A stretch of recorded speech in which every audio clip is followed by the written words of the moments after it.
You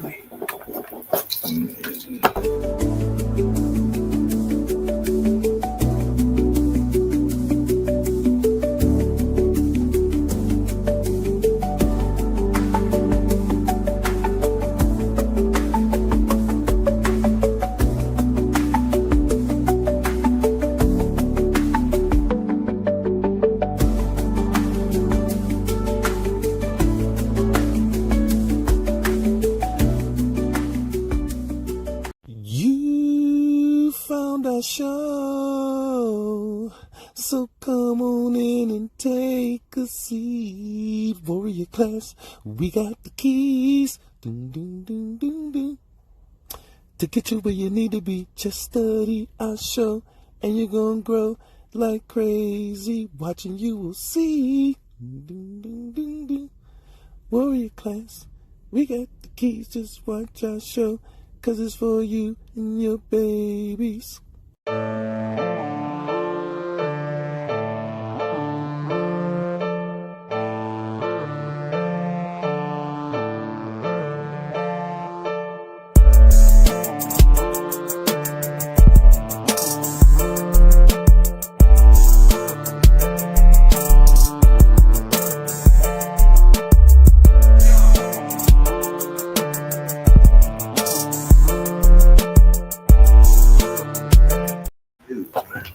Welcome to Warrior Class. But the teachers will pass. And you will too if you pass. Now, this is going to be an interesting episode because it's called the walking stick episode, but none of the walking sticks are here. Somebody forgot to bring them. So we're going to change up. We're going to do the walking stick episode next week.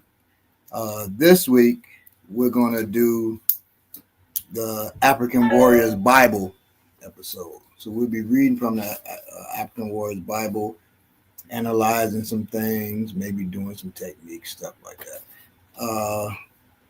I wrote the African Warriors Bible in 2015, so 10 years ago. So we'll see if it still stands up. And is it available? And it's available on Amazon. If you hit the African with the K, Warriors Bible by Balaguno J. Tade, it should pop up. Okay, I always wanted to know this. How does it work? I mean, I'm not asking you specifically as far as like compensation goes, but like if you had your own website just selling the books exclusively, obviously you would make more if you did that, right? No. Oh, you would not? Okay, see. No, because people trust Amazon. Okay. Yeah. So they would send more money to Amazon than they would send just to me. Okay. You know, if I was somebody like Stephen King or something, maybe. Okay. You know, he could pull off that, but it is. But even he's on Amazon. That brings the. Well, I don't call Amazon my partner. Well, I just mean the coupling or whatever you call it, being associated. And with them. they take their cut now. I'm sure. So when you on Amazon, you can either take 70% or 30%.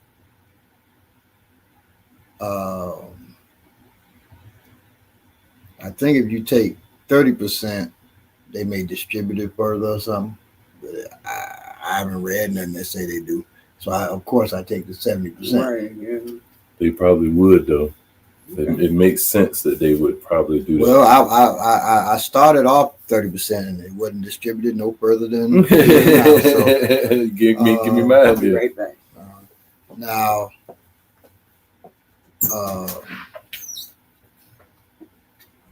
so that's your royalty payment. You can have both. You can have your own website and because I originally had my own website, but I wasn't trying to sell books on there. I was just giving information and marketing my stuff and marketing other people's stuff too, more than my stuff. And that was my original website was called chroniclesofharriet.com. And then the last like 2 years or year, I made a bookstore where I was selling my books on there too. But man, probably less than 10% of the books I sold on there that I sold on Amazon. Wow. So in Amazon, you can sell ebooks and hard copy. Now, I sell more hard copy books. Most people sell more ebooks. My fiction, I sell more ebooks. My nonfiction, I sell more hard copy books. I think because of the type of people. Yeah, people, the type of people that read my stuff, they want to have these books in their hand. Right. I couldn't see myself getting an ebook of it. Don't really, when you think about based around survival protection or whatever, if you into that, you're thinking about if you get an ebook, you basically you gotta have electricity. So you're thinking about that you gotta be, that type of thing. But my ebooks, I can carry 10,000 ebooks. That's the advantage. I couldn't carry 10,000 books. Right. That's the advantage. So that's right. Greetings, Eugene Mason. Peace, chat. Please hit the like and subscribe button. Just need this for a little like. So, and then I'm going to. Could you plug this in real quick, folks? This with that right there. So we're gonna do the African Warriors Bible episode. But first, we want to get into some news. If anybody has some news, yes. So first of all, the internet is acting really shady right now. I just want to say that in the middle of the maps took me on a back road here because I was trying to find the quickest way. Took me on the back road and then cut off and went and cut back on because I'd been here about maybe 10, 15 minutes earlier. But that was crazy, and I didn't know where I was at. This is y'all know where Bob at. He makes sure he's out there, away from society. Mm-hmm. So it wasn't these, and now it's kind of tricky. I'm trying to pull up my news, and it's kind of being tricky. Ever since you said what we was changing the topic to, it's been the internet. Your house been tripping.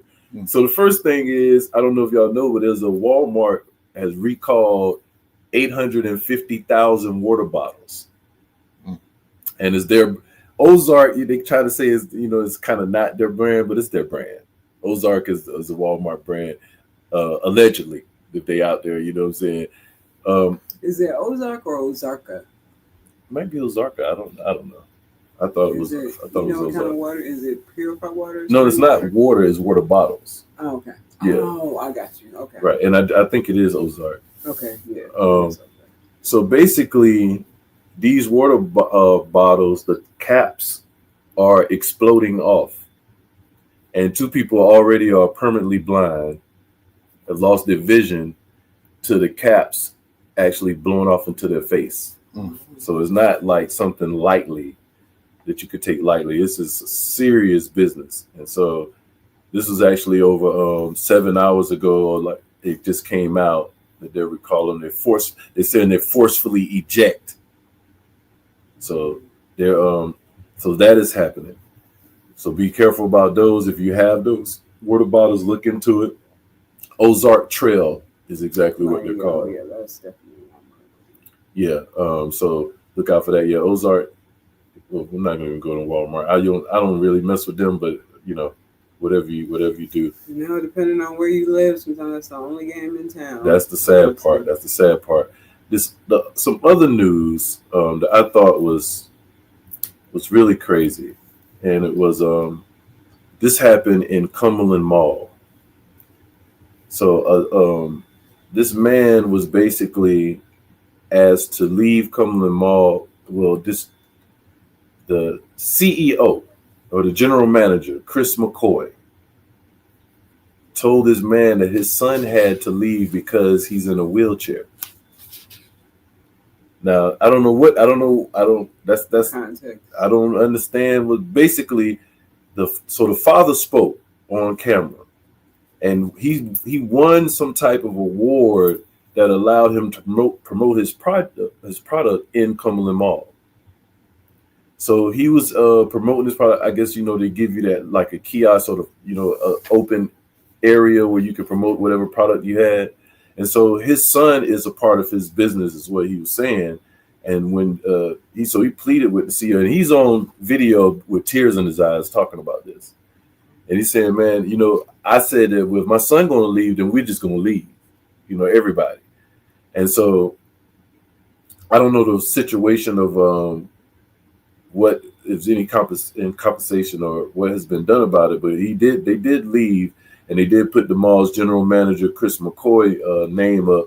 And they just basically said that, his son has cerebral palsy, and he was just asked to leave Cumberland Mall. He wasn't acting unruly or anything. I don't know if the general manager thought it was just a bad look or whatever it was, but I just thought that was really wild. So I wanted to highlight that. And then I had some health news. Let me see if I can find it.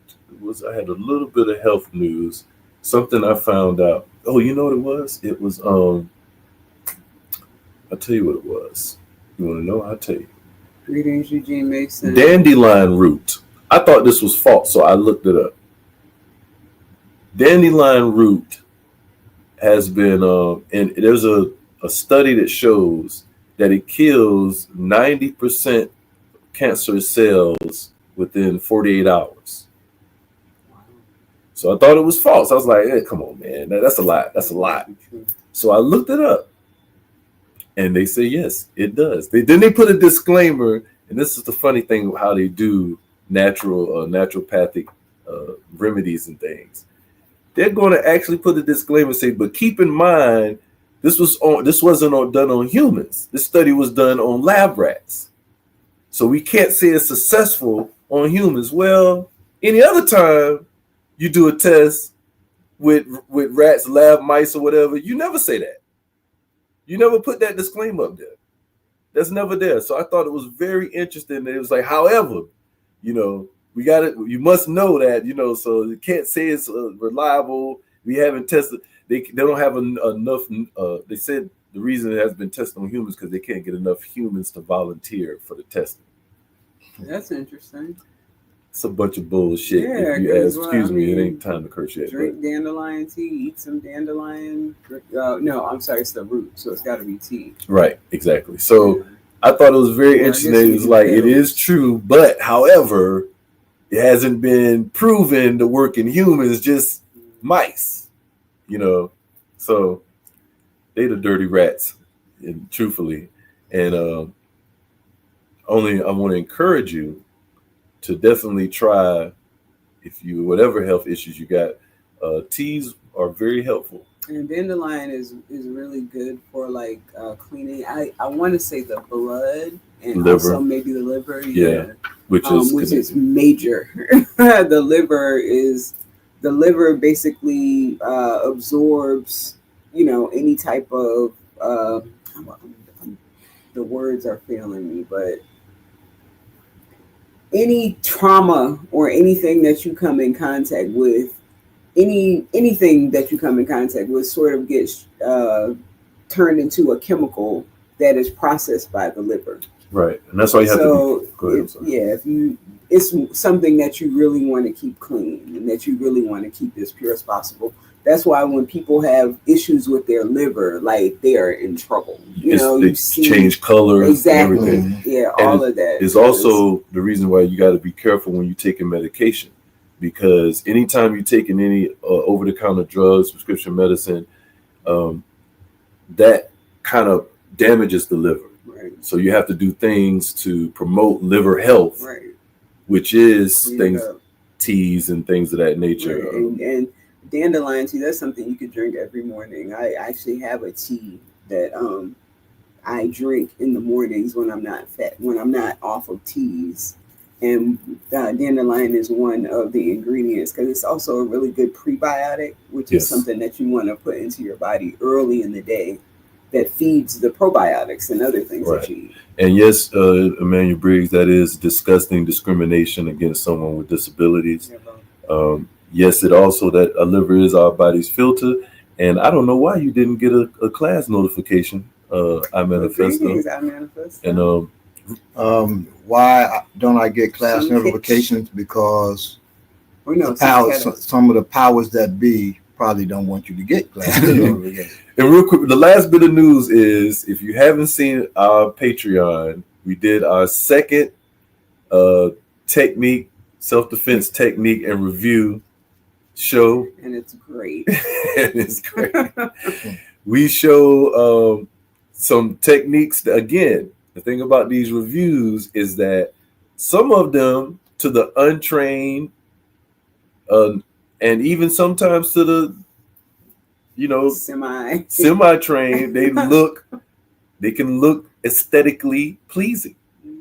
So the way that it's set up, some of them look good, and you wouldn't on the outside. You look at them and be like, "Oh man," or you might see this dude take out 8 folks and be like, "Wow, he is kicking ass." And even one of the videos in particular, I won't go into too many specifics, but it kind of looks okay. Yeah. And then you see the other side. Right. Oh, yeah. They switch. Let me show you again over here. Like, whoa, wait a minute. Like, what is he doing? You see, we even show videos where, excuse me, I left the. We even showed a video where a person is just talking technique. And it sounds like seems like a trusted source. Sounds like he knew what he was talking about. With authority. And he was putting people in danger with what he was telling them. You get these folks and they'll say, "Hey, man, you hear it all the time. We can go into this one. We ain't gonna go too far." But this guy was actually saying, "Hey, you train. You don't worry about the trained folks. You train for these crazy folks. You ain't gonna find martial artists. They ain't gonna be crazy. They ain't gonna be violent. They ain't gonna be all this shit." And I'm thinking, well, I'm a little crazy and I'm kind of violent. But seriously, it's just mythical. It's ridiculous what he was telling people. This excuse he was giving his students why they didn't need to train for people who are actually trained. And it's really because he had a technique for the people who's really trained. And so it's dangerous, and these people are popular. These people have a following.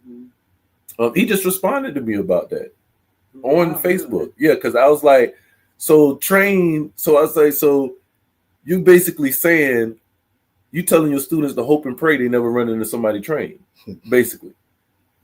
And he responded. He said something stupid again. It was just ridiculous. He was like, the chances of you running into somebody, blah, blah, blah. The chances of you getting a flat tire. How do you know these chances and odds is what I asked him. I was like, can you please tell me how you know the statistics on your chances of any of the shit you're talking about? Right. It's ridiculous, man. So y'all be careful. Subscribe to our Patreon. Yeah, right. And it depends where you at. All kind of, if you're in Fayette, North Carolina. You're always going to run into trained people because Fayetteville. You said it right, Fayetteville. Yeah, Fayetteville. Yeah, Fayetteville, North Carolina is where Fort Bragg is. That's where the 101st Airborne and Special Forces. That's where they're at. If you're down here, right, in Columbus, Georgia. That's where the airborne school is. That's where 82nd Airborne is at. You'll find Rangers all over the United States. So that's a lot. Those are people. That's just one form of training. Those aren't violent people. If you've been in the military, you're not violent. You're not violent. You're definitely not crazy. You're trained to just kill people. It's been shown that a large percentage of serial killers are in the military. Oh wow. Or have been. Yeah. And then and one point that we made on the Patreon, we giving y'all some stuff, but think about this: one of the highest rates of molestations happen in dojos, Right. martial arts schools. So those people ain't crazy, mentally Right. ill, and violent. Right. What are you talking about? Right. This folks is crazy, man. So y'all got to really be careful who you getting information from. If you have a conversation with any martial artist who's been training for a year or more, is guaranteed. And during that conversation, you're going to get into one of the conversations at least, right? Whooping somebody's ass. It's gonna happen. It's gonna happen. It's gonna happen. They're gonna talk about. Like, you're gonna talk about you wish a motherfucker would fuck with you so you could whoop their ass. That's the untrained train, and that's the right. The have trained. I've heard that from so many of my male students. All of my male students at one point or another. I wish somebody would. I said, you don't wish they would. You don't wish that. What do you mean? You don't never want to wish violence on yourself. Right. You never want to. I loathe violence. I'm just real good at it. But I hate the fact if somebody, I'm walking down the street, somebody attacks me, I hate the fact I'm going to have to hit him in his throat. I hate the fact I'm going to have to knife him. I hate that. I shouldn't have been brought to that point, but I'll take it there, and I'll take it there well, because I believe you should bring your A game to whatever you do. There you go. All right, so we're going to deal with some of these. Then you can get the book for the rest of them. But I want to deal with thou shalt not snitch. That's the first one. That's how the book opens. I want to deal with warrior code, and I want to deal with your word is bond. There you go. That's the 10th one. That's the last one. All this right. is one of the greatest out of his collection of books that he has done. Not just because I'm on the front of the cover, but because it just is. And this is the cover. That's me taking out Belay. Always, I'm always getting taken out. If you seen the reel for the show, he throwing me around with a stick. It's crazy. I'll be running that for a week. This book, it applies the FTP.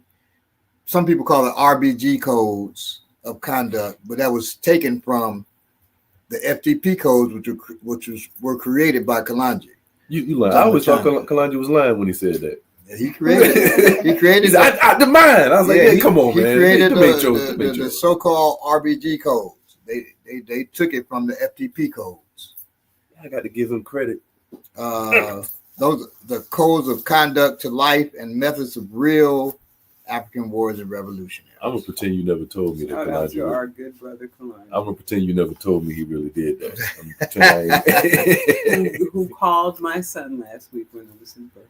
Oh, good. Look at hey. Now, 1, thou shalt not snitch. The police, capitalism, and the state and federal government are enemies to the people, and to work with them is criminal. Ancestral treason. Loose lips sink ships. Snitching is unforgivable. That's how thou shalt not snitch is. The hunter, and then I added an African proverb to support it. The hunter that speaks too much goes home empty-handed. Squealers, informants, informers, whistleblowers. You just show them that. Whatever you call them, they are all the same. People who tell on others. They are all snitches. So let's call them that. Why do these treacherous people snitch? A major reason is that they find pleasure in the suffering of others. Jealousy, anger, revenge, money, power, and the misperception by the snitch that he or she is doing something righteous are all common reasons also. Oftentimes, however, snitches fool themselves about their motives and are really snitching for other reasons. As in Dante's Inferno, there are different kinds of snitching. All are low, but the lowest is the paid informant. Informants are a major force in establishing governments that rob citizens of their privacy and freedom. In America, everywhere you look, informants are thriving and growing in number. Facebook, of course, is the #1 informant in the United States. People discover what other people are doing and relay it to all of their friends. My mom was the biggest snitch. I'm sorry. I'm sorry. I didn't mean to say that. I know of numerous cases where sex and infidelity were discovered via Facebook, among other transgressions. Now, corporations and universities thoroughly examine Facebook postings of potential students and employees in order to pry into and learn more about their detailed personal lives. Despite this, Facebook participants continue to reveal lots of personal information to their friends. Recognition is indeed a powerful human drive. What's the solution? Silence. I had to start a separate social media page. That's right. Because when you're applying for these acting jobs, they want all your social medias. So I had to create a social media page, you know what I'm saying, for them. So seriously, stop talking so damn much. Love your people more than you love money or attention, and realize we build with our hands, not our mouths. Silence is a great weapon in the warrior's arsenal. For example, let's say a unit of our comrades wishes to explore a warehouse in the community that was erected around the same time African children began disappearing off of the streets of Chicago. They obtain information on the facility and note that there are guards at various locales, either providing eyes to those in the intended target area or in the immediate area to help guard the premises. They may be armed or unarmed. Neutralizing these guards means ensuring that they're incapacitated or subdued so they cannot do comrades or any children or the children any harm. Neutralizing an enemy is not an easy task. While a long-distance rifle shot can accomplish this, the underlying concept of sentry neutralization is to incapacitate the threat of the sentry without alerting others. A rifle shot will not meet this goal. Silencing the sentry so he cannot alert others is absolute vital. He must not be given the chance to cry out, either for help or in pain. That's why you see him covering my mouth on the cover so I can't cry out for help. This is so sinister. When the attack is made, almost always from behind, a hand goes over the sentry's mouth while delivering the incapacitating technique. Isn't that something? His hand is over my mouth and he's about to deliver the incapacitating. That hurt, by the way, when he chopped me in the neck right there. I was out for about an hour or two. I'm just kidding. He never did that. Excuse me. While delivering the incapacitating technique, this silence extends to muffling any gurgling sounds after a throat is accidentally cut. I know you got me reading the part that you actually did to me in the front of the cover, covering the head. That's cold-blooded. When accidentally stabbing the sentry, he ain't accidentally stabbing me on the front of the cover. The attack should be launched from approximately 3 feet away. I put accidentally in quotation. In case you didn't see that. Spring toward the sentry and then apply the chosen technique. Following the sentry's incapacitation, take his weapon and, if possible, hide the body. It is best, while stalking the sentry, to stay below the level of his shoulder blades. People have peripheral vision, but they rarely use it lower than the height of their shoulders. It's good to know. Following this principle, even when stalking the sentry from behind. Follow this principle, even when stalking the sentry from behind. Glance downward to note any twigs, leaves, or debris, or any kind which may alert the sentry of to your presence. Incapacitation is to be done as silently as possible. You should move toward the sentry only when the sentry's back is toward you. No chances, however minimal they may seem, should be taken that will reveal your presence.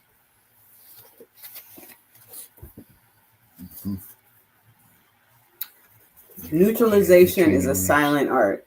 There should be no talking to others who may be accompanying you. Hand signals are to be utilized.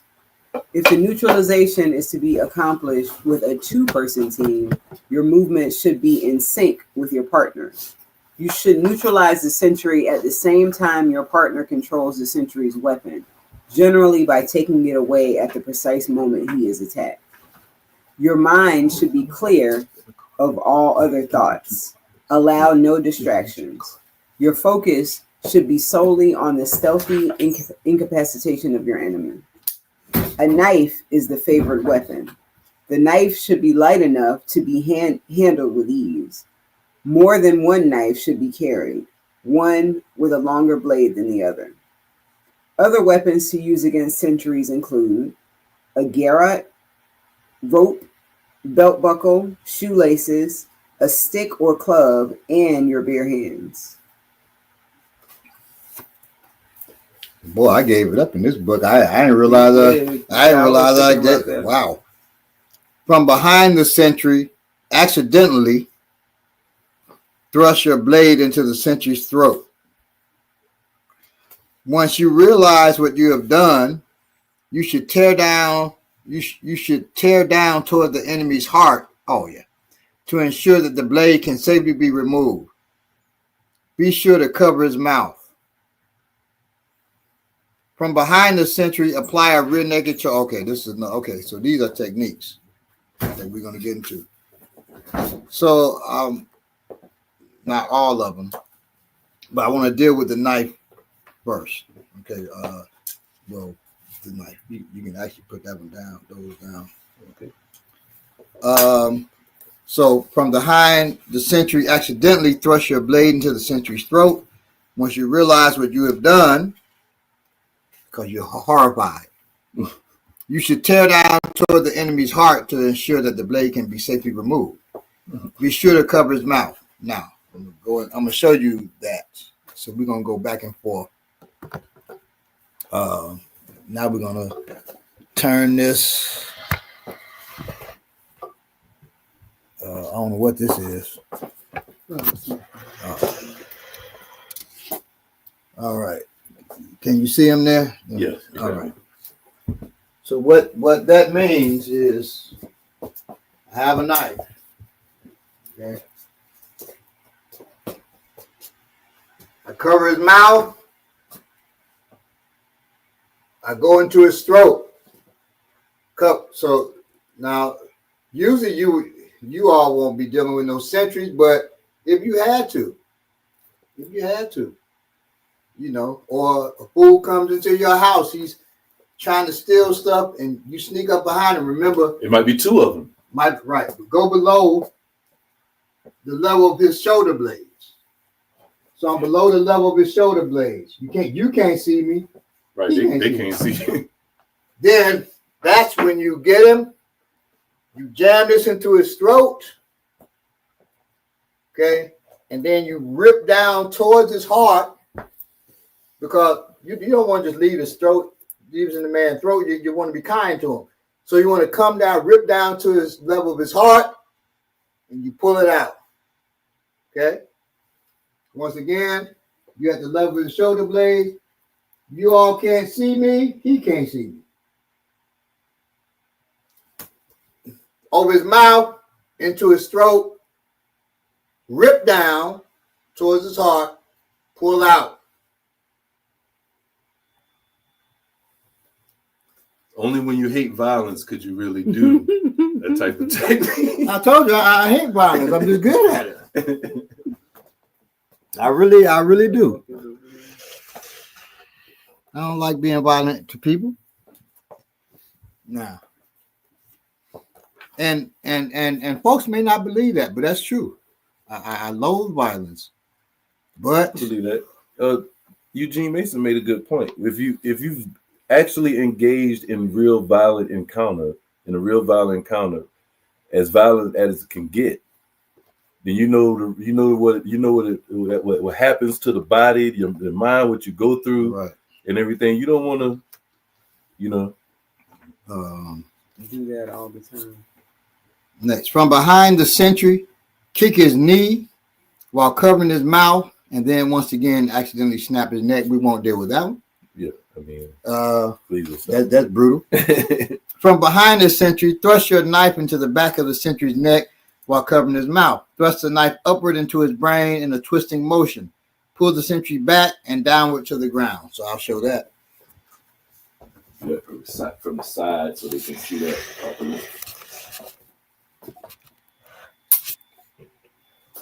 Once again, you're down at the level of his shoulder blades. You reach up, cover his mouth. At the same time you're covering his mouth, I'm stabbing up. Here's the knife. I'm stabbing up. So if I don't reach his brain, if it's like this short knife, it's not going to reach his brain. But it will sever his spinal cord and hit his cerebellum. And from there, I twist and I lower him to the ground silently. Don't just let him drop to the ground because that will end your trying to be silent. Okay. And this, even if they're in your house, you want to be silent if you have to take somebody out because they may have a partner in the house. Right. You don't want to alert them that you just took this guy out. Somebody waiting in the car, could be anything. Right. So you're below his shoulder blades. You're walking below his shoulder blades. Notice there was no sound in my feet there. So you want to be as silent as possible, as light as possible. You become light by putting your tongue to the top, to the roof of your mouth. The concentration technique.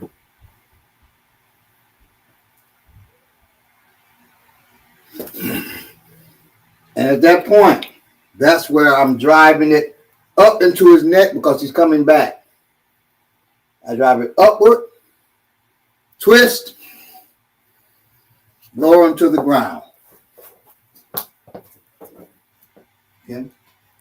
You're doing all this to me because I forgot the middle staff, y'all. So Sorry. I gotta I'm getting killed like this. And once again, if you hate violence, that's how you do it. This is a good technique too. I always think about like if you walk up on someone who's being attacked, like what's the best way to deal with the Well, not to stab. If he is attacking you, I won't just grab this man and stab him in his neck and in his brain. What if it was grape, as they call it now? Rape. Grape. Grape. If he's raping you on the street. I didn't say on the street. Oh, damn! On the I'm street, like, damn, he's wrong. I was like, damn. He's catching the train, looking at the bus stop, like, Hey, no, it's not even. That's like that professor who talking about, right about women being raped under the train tracks. I said, dude, I don't know nobody who's been raped. I don't know. I know women who've been raped because 50% of all women are raped. Right. But I don't know nobody been raped under the train tracks. Under the train tracks. That's well, in Chicago, because we got L's. Yeah. Gotcha. But now, if he's attacking you, let me come up here. I won't deal with the grape situation right now, but because we have in there don't rape. That's one of.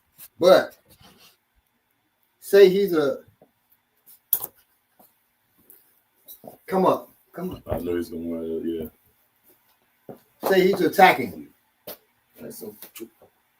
Right. I would. Just from the side so they can see. Yeah. Okay. I'll go this side. I would grab him. Now I have control. And I say, Taught us this. get your ass out of here. To you. Oh. Get your ass out of here. Right. And now I deal with him. Now I deal with him. I would prefer that you just stab him in the brain. Catch a murder charge. I'm just saying. Right. If just, not for future reference necessarily. But If it ever comes can you into hand me that play. knife? If it's my own wife, I would still do. Okay. All right. Do. Okay.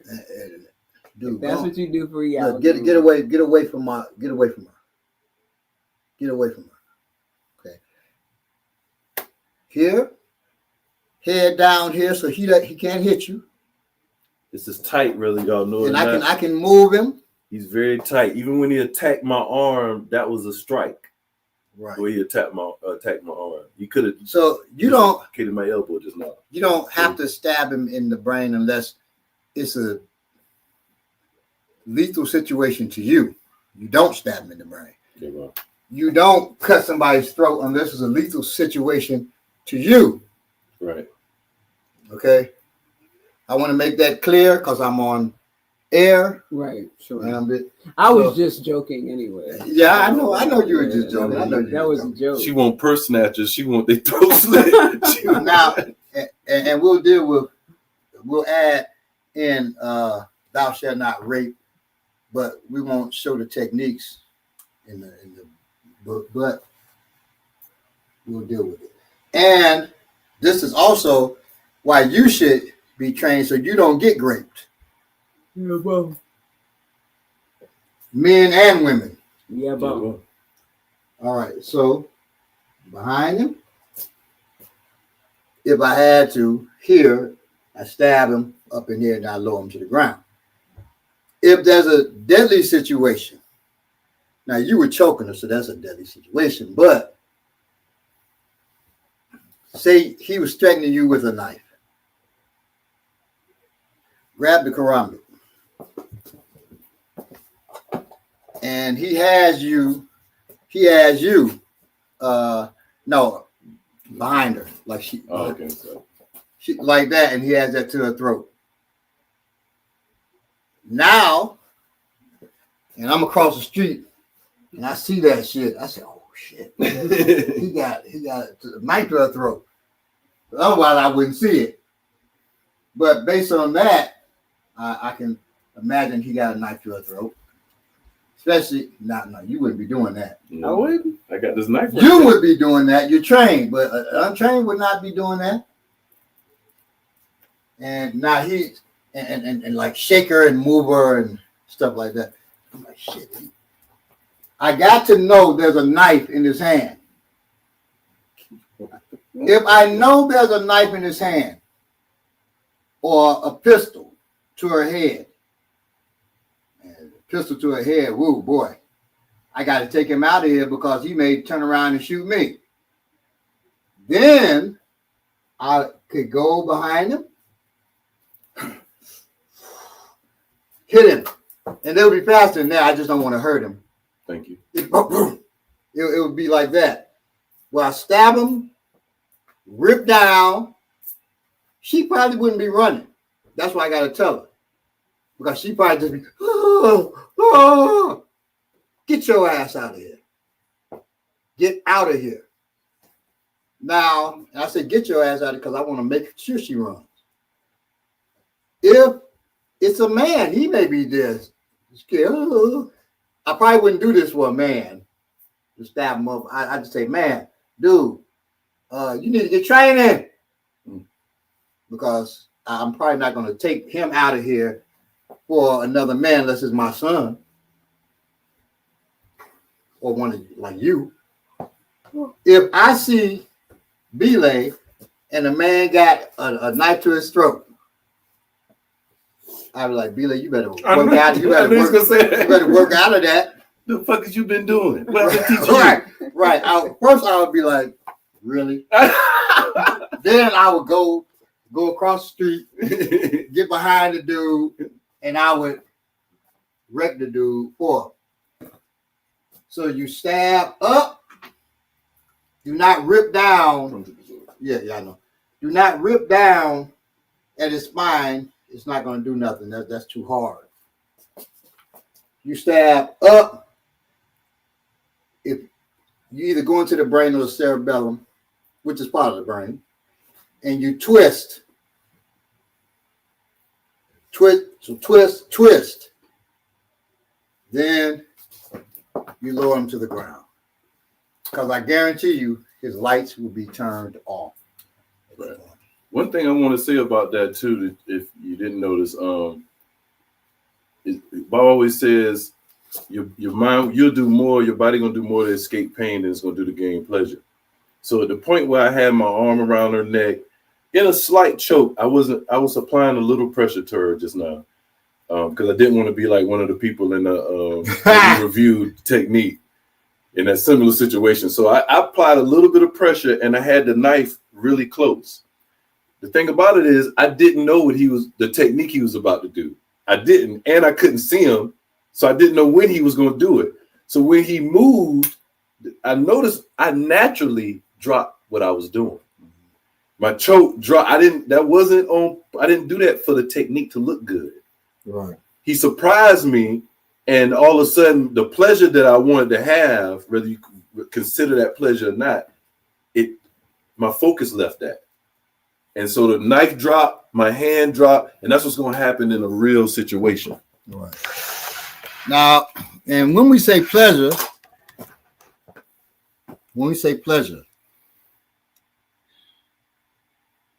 it's pleasure for many people. Yeah, but right. For some people, it's just achieving your mission. Right. That's your pleasure. That's your pleasure. All right. Because some people like, when I rape, I don't feel pleasure. Motherfucker watching right now. When I rape, I don't feel pleasure. So that's not, is when you achieve your mission. And if you're a rapist watching our show, inbox me. Yeah, no, come to our school. Come to our school and tell me I'm the rapist that watch your show, and I'll kill your ass and send you down the stairs. No, you can't say that, man. Oh, I'm sorry. I'll just send them down the stairs. Yes. Okay. I was joking about the killing. Right. Yeah. We'll do you a favor though. We're gonna get you another head because your head ain't right. So we're gonna pray for you to get another head. From behind the sentry, stab him in the kidney. Okay, we ain't gonna deal with that one. You know where the kidney at. You get it. Yeah. If the sentry turns and faces you before you can attack, drop to your knees and then stab him in the inside of both legs multiple times in order to sever his femoral arteries. Now, don't that technique sound like the worst? The one in the neck, turn off. This one right here. You notice all these techniques are me in the book. When the worst techniques, he's doing that to me. Follow up with an immediate slash about 3 inches above his inner ankle. Good. That's a femoral artery too. That's bad business. Right. If the sentry turns and faces you while you are stalking him, rush him and strike his throat with a lion's mouth. Y'all know that. The web space between your thumb and index finger, and then guillotine choke him out. Now that wasn't you. No, see, I was nice. See, I was nice. You sent the message to my homeboy. Now that's my homeboy. But we're gonna do it. We're gonna do it now. So I'm behind him. We go this way. So you can see. I'm behind him at the level of his shoulder blades, but I step on a leaf or something. I really am not that skilled, so I step on the leaf. My spider senses go Well, off. his spider senses ain't gonna go off on me. but his spider senses go off, and he turns around. When he turns around, rush him, hit him in the throat. It's a bad day. Right. He's going to be, I'll concentrate on that. Once again, a human being would do more to escape pain than to gain pleasure. He's going to be concentrating on the fact that I just hit him in his throat. Definitely. All right. After you hit him in the throat, grab him. Or grab him. However you grab him. I don't care. Grab him and pull him under your arm into a guillotine choke. Guillotine choke is I go around I've already hit him in the throat. So he's trying to catch his breath anyway. And then I come around his neck. If you can see it, I go around. Good. And then I grab the other hand. I grab the hand. And at that point, I arch my back. That's a guillotine choke. Grab. The arching of the back is important. Don't just choke him like this. That ain't a choke. It's not going to be enough. Arch your back. He's saying tap tap because he's choking. Yeah, I'm definitely choking. Okay. Now he could have took the steps too, but it not really been choking. Now I shouldn't have said that. Real quick, can you turn that around again? When you rush him, burn, hit him in his throat. Now you can just take off. Really, he ain't gonna be chasing you. It depends on the situation. Your mission. Yeah. I mean, my mission, I wouldn't take off. Right. But somebody's mission, they like shit. I gotta get out because I can't do no other fighting. I just learned that lion mouth. Right, I've been learning lion mouth.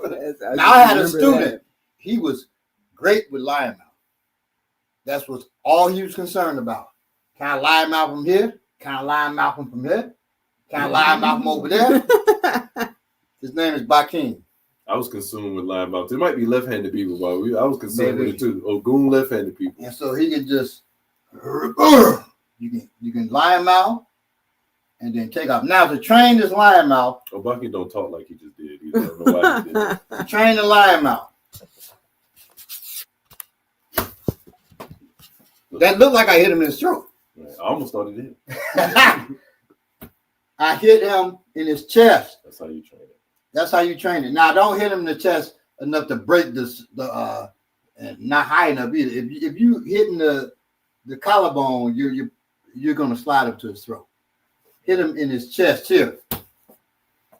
I hit here because I know what I'm doing. Yeah, you hit closer than that. But hit there. That's how you train. That's how you train a lion now. That's how you want to hit the throat. That's all it's gonna with take. that force or more. But that's how you want to train it. Okay. So when the opponent comes, you hit him in the throat. It's a great first move for a lot of situations. Great situations. First move. Yes. To make you stall, to make that person, I don't care how big they are, you're gonna have to stop for a second. Right. It doesn't matter that now. If Mr. Olympia came in here. Well, yeah, with the 22 Mike Tyson. 22-year-old Mike Tyson neck. Yeah, he still would stop him getting hit in his throat. That's just more neck to hit. There's no muscle in the throat. There's nothing, no muscle here. That's just throat. Now, you talking like Obak, that I don't know what kind of accent that was for Obaki, but it just made I just want to say Florida accent. I don't know why, but I just want to just real quick. This don't have nothing to do with nothing. But I just want to say before we get to the next thing. I don't know why they made Mr. Terrific sound like he was about to talk jive. I knew you were going to bring that up. Mr. Terrific sound like he's about to be one of the dudes on Airplane. Remember Airplane? Oh God! Now I want to make a point. Mr. Terrific is the third most intelligent person in the world. That's what pissed me off. Knowing that's his character, right? Why make him sound? If that black dude did that on his own, I'm mad at you. And well, he don't. He's from another country. He's from Is he Sudan. He's from Sudan. I knew it was close. Now he's from Sudan, so he doesn't even. So he's just over exaggerating jive accent. That's so he can sound. Well, he might have been directed to do that. No, he might have been, but so they can sound American. Well, he's acting the other stuff and sounded American. He can sound jive. So they got him. Because he was in the one show that we used to watch. I can't remember. Did he not sound like he was about to talk jive the whole time? He was like. Oh my God! It's so irritating. That's crazy. I haven't seen that. Now watch it bootleg. Don't give him no money. Thou shalt not commit rape. Oh, also, Superman is supposed to be a great movie. The new Superman. I haven't seen it, but it's supposed to be excellent. We've both seen it. I think it's pretty good. Oh, y'all both seen it? Yeah. No, you think it's good? Yeah, I watched it on bootleg. I went to see it. All right. Thou shalt not commit rape. Grape. It's Yes, sir. So we grape. don't get too many flags. To grape is a violation of a person's body, mind, and spirit. It is barbaric and anti-African. Grapists should suffer severe consequences and repercussions. That's under the FTP code. I gave an African proverb. The axe forgets, the tree remembers. The axe forgets, the tree remembers. So if I run up on him and just whoop his ass, Right. 20 years later, I've never forgot that. Right. But the tree remembers. Right. He remembers that ass whooping he got. And if you see me again, I remember the wrist lock Baba put me in 8 years ago. It's like, God damn, I still remember. No, so, now on that, when I was in the nation, a brother who was over the self-defense, he turned the self-defense over to me after this. He said, okay, I'll turn it over to you if you can defend yourself against a knife thrust. I smiled. I'm like, God damn, that's the easiest knife attack to defend yourself against. The brother is Ron. Ron's still alive. I think he's like 70 something, maybe 80 something. But he eats once a week, one time a week. That's why he's alive now. He ain't getting no toxins. But he had this brother named Daryl, who's a friend of mine. He had him take the knife, thrust it in his gut, a real knife. I said, Daryl, I believe in call and response. I knew this would. So if you stab hard, I'm doing the technique hard. And Ron said, do the technique real, do it for real. I said, okay, let's go. And Daryl stabbed. I caught Daryl a certain way. I pinned him down with a. Now, when we do outside wrist lock, we pin the person's body first so they can't move. He just showed this in class Thursday. So I hope you ain't gonna do it now. I'm not gonna. So I had him. I do it to him. Thank you. That's it. So, no, when we standing up. Okay. So I had him, and then boom, I took him over. And when I took him over, he said, "Shit." I'm sure he did. He never because I did it for real. Because he did it for real.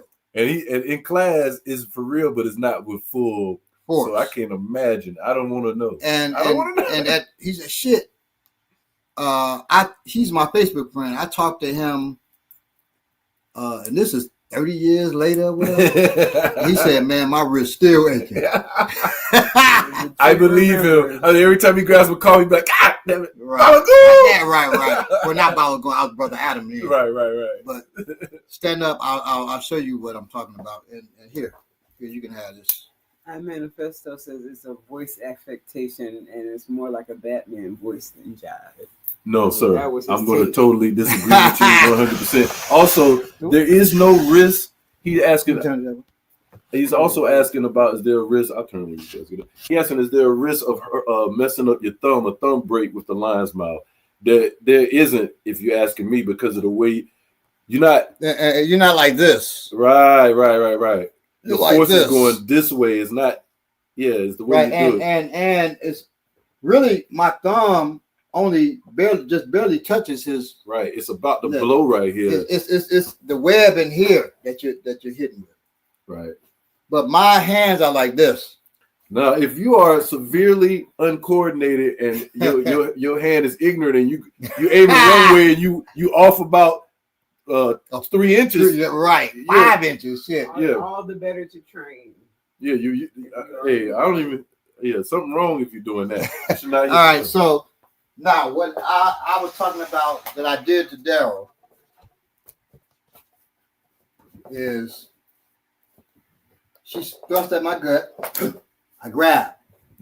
I go again. I don't know all that kung fu shit. I grabbed. Then I moved that out to the side towards him. This Now part. now this part is where she goes. She's pent there. She can't move. I could have stabbed him with that, Yeah. but she can't move. I have her pent. Trust she's pent.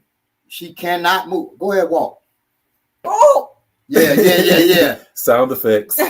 Like you said, shit. Tap. She's saying tap, tap. Ooh. Because it hurts. I'm not even putting it on her like I put on Daryl. Woo, tap. Okay. And then Oh. she's trying to hold into my arm. She don't go down. Down. So she went down anyway because you can't help it but go down. You got to do it on me now since you did on her, just so they see new person. I'm going to try to withstand this. Now, if you notice, he's on his left hand because he's left-handed. The best hand. He thrusts. It don't matter if you're training for it.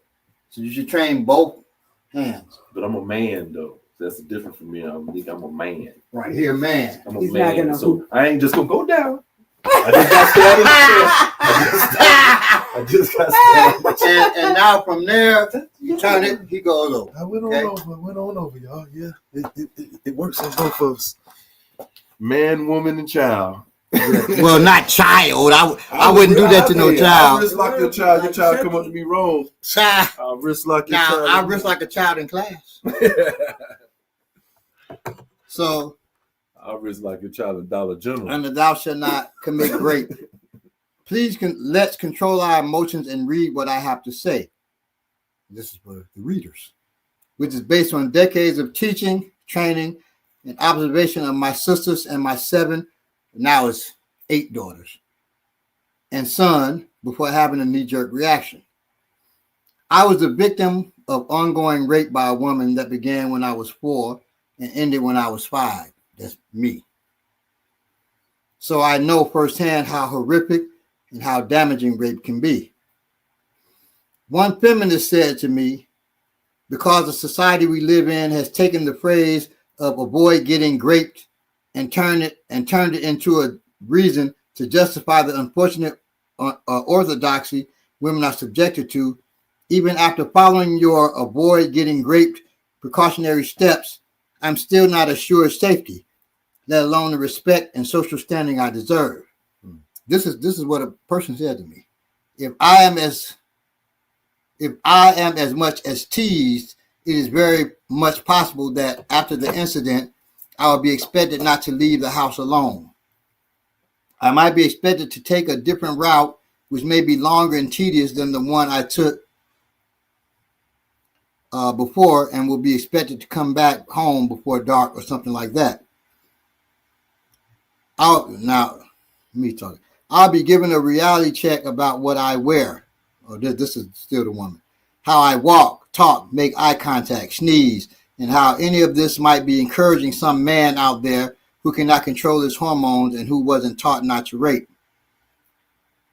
For all you know, I might be withheld from going to the place I'm going, which could be my school, my college, my place of work, and will be told to stay at home instead because the outside world is full of people that believe that laying down rules like these are actually a good way to make girls stay in their limits because they are girls after all.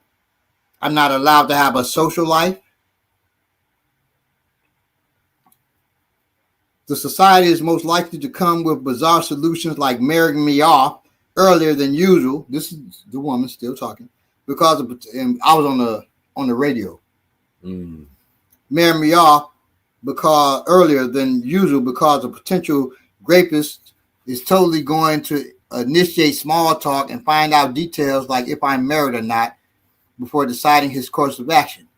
And so in a nutshell, I've lost my right to education and work, freedom of speech, expression, dressing, interaction with opposite sex. In other words, my right to live, all because you chose to teach me to avoid getting raped rather than teaching your son not to rape. I understand the point. This is me talking now. I understand the point. However, the assumption was made that I don't teach my son not to rape. Wrong. I teach my son and many other sons not to do such a heinous act. Now, haven't I said in class, if you are touchy-feely with a sister or inappropriate with a sister, you're out of here. I've said that. And more that I won't say in here. I teach my son and many other sons not to do such a heinous act. However, many men and women do not know to teach this to their sons and daughters because men are not the only ones who rape, or they don't teach them how to not get raped. So in the meantime, you better know how to defend yourself, because if you are a sister, there's a great chance you suffer rape at some time in your life. Most women reading this already have. Getting back to teaching our sons, here's what they need to know. And I wasn't even going to deal with this chapter, but she brought up raping. So, and that's how important it is to women. That's how important it is, because you brought up rape. Right. Sexual harassment of any kind is wrong. Unwanted comments about a person's body or catcalls on the street are not funny. This is what you teach your son. They're not funny, and they are not compliments. It can make a person feel threatened and has been shown to lead to anxiety and body consciousness. Instead of participating in sexual harassment, think about how rude or vulgar comments may make a person feel. Consent.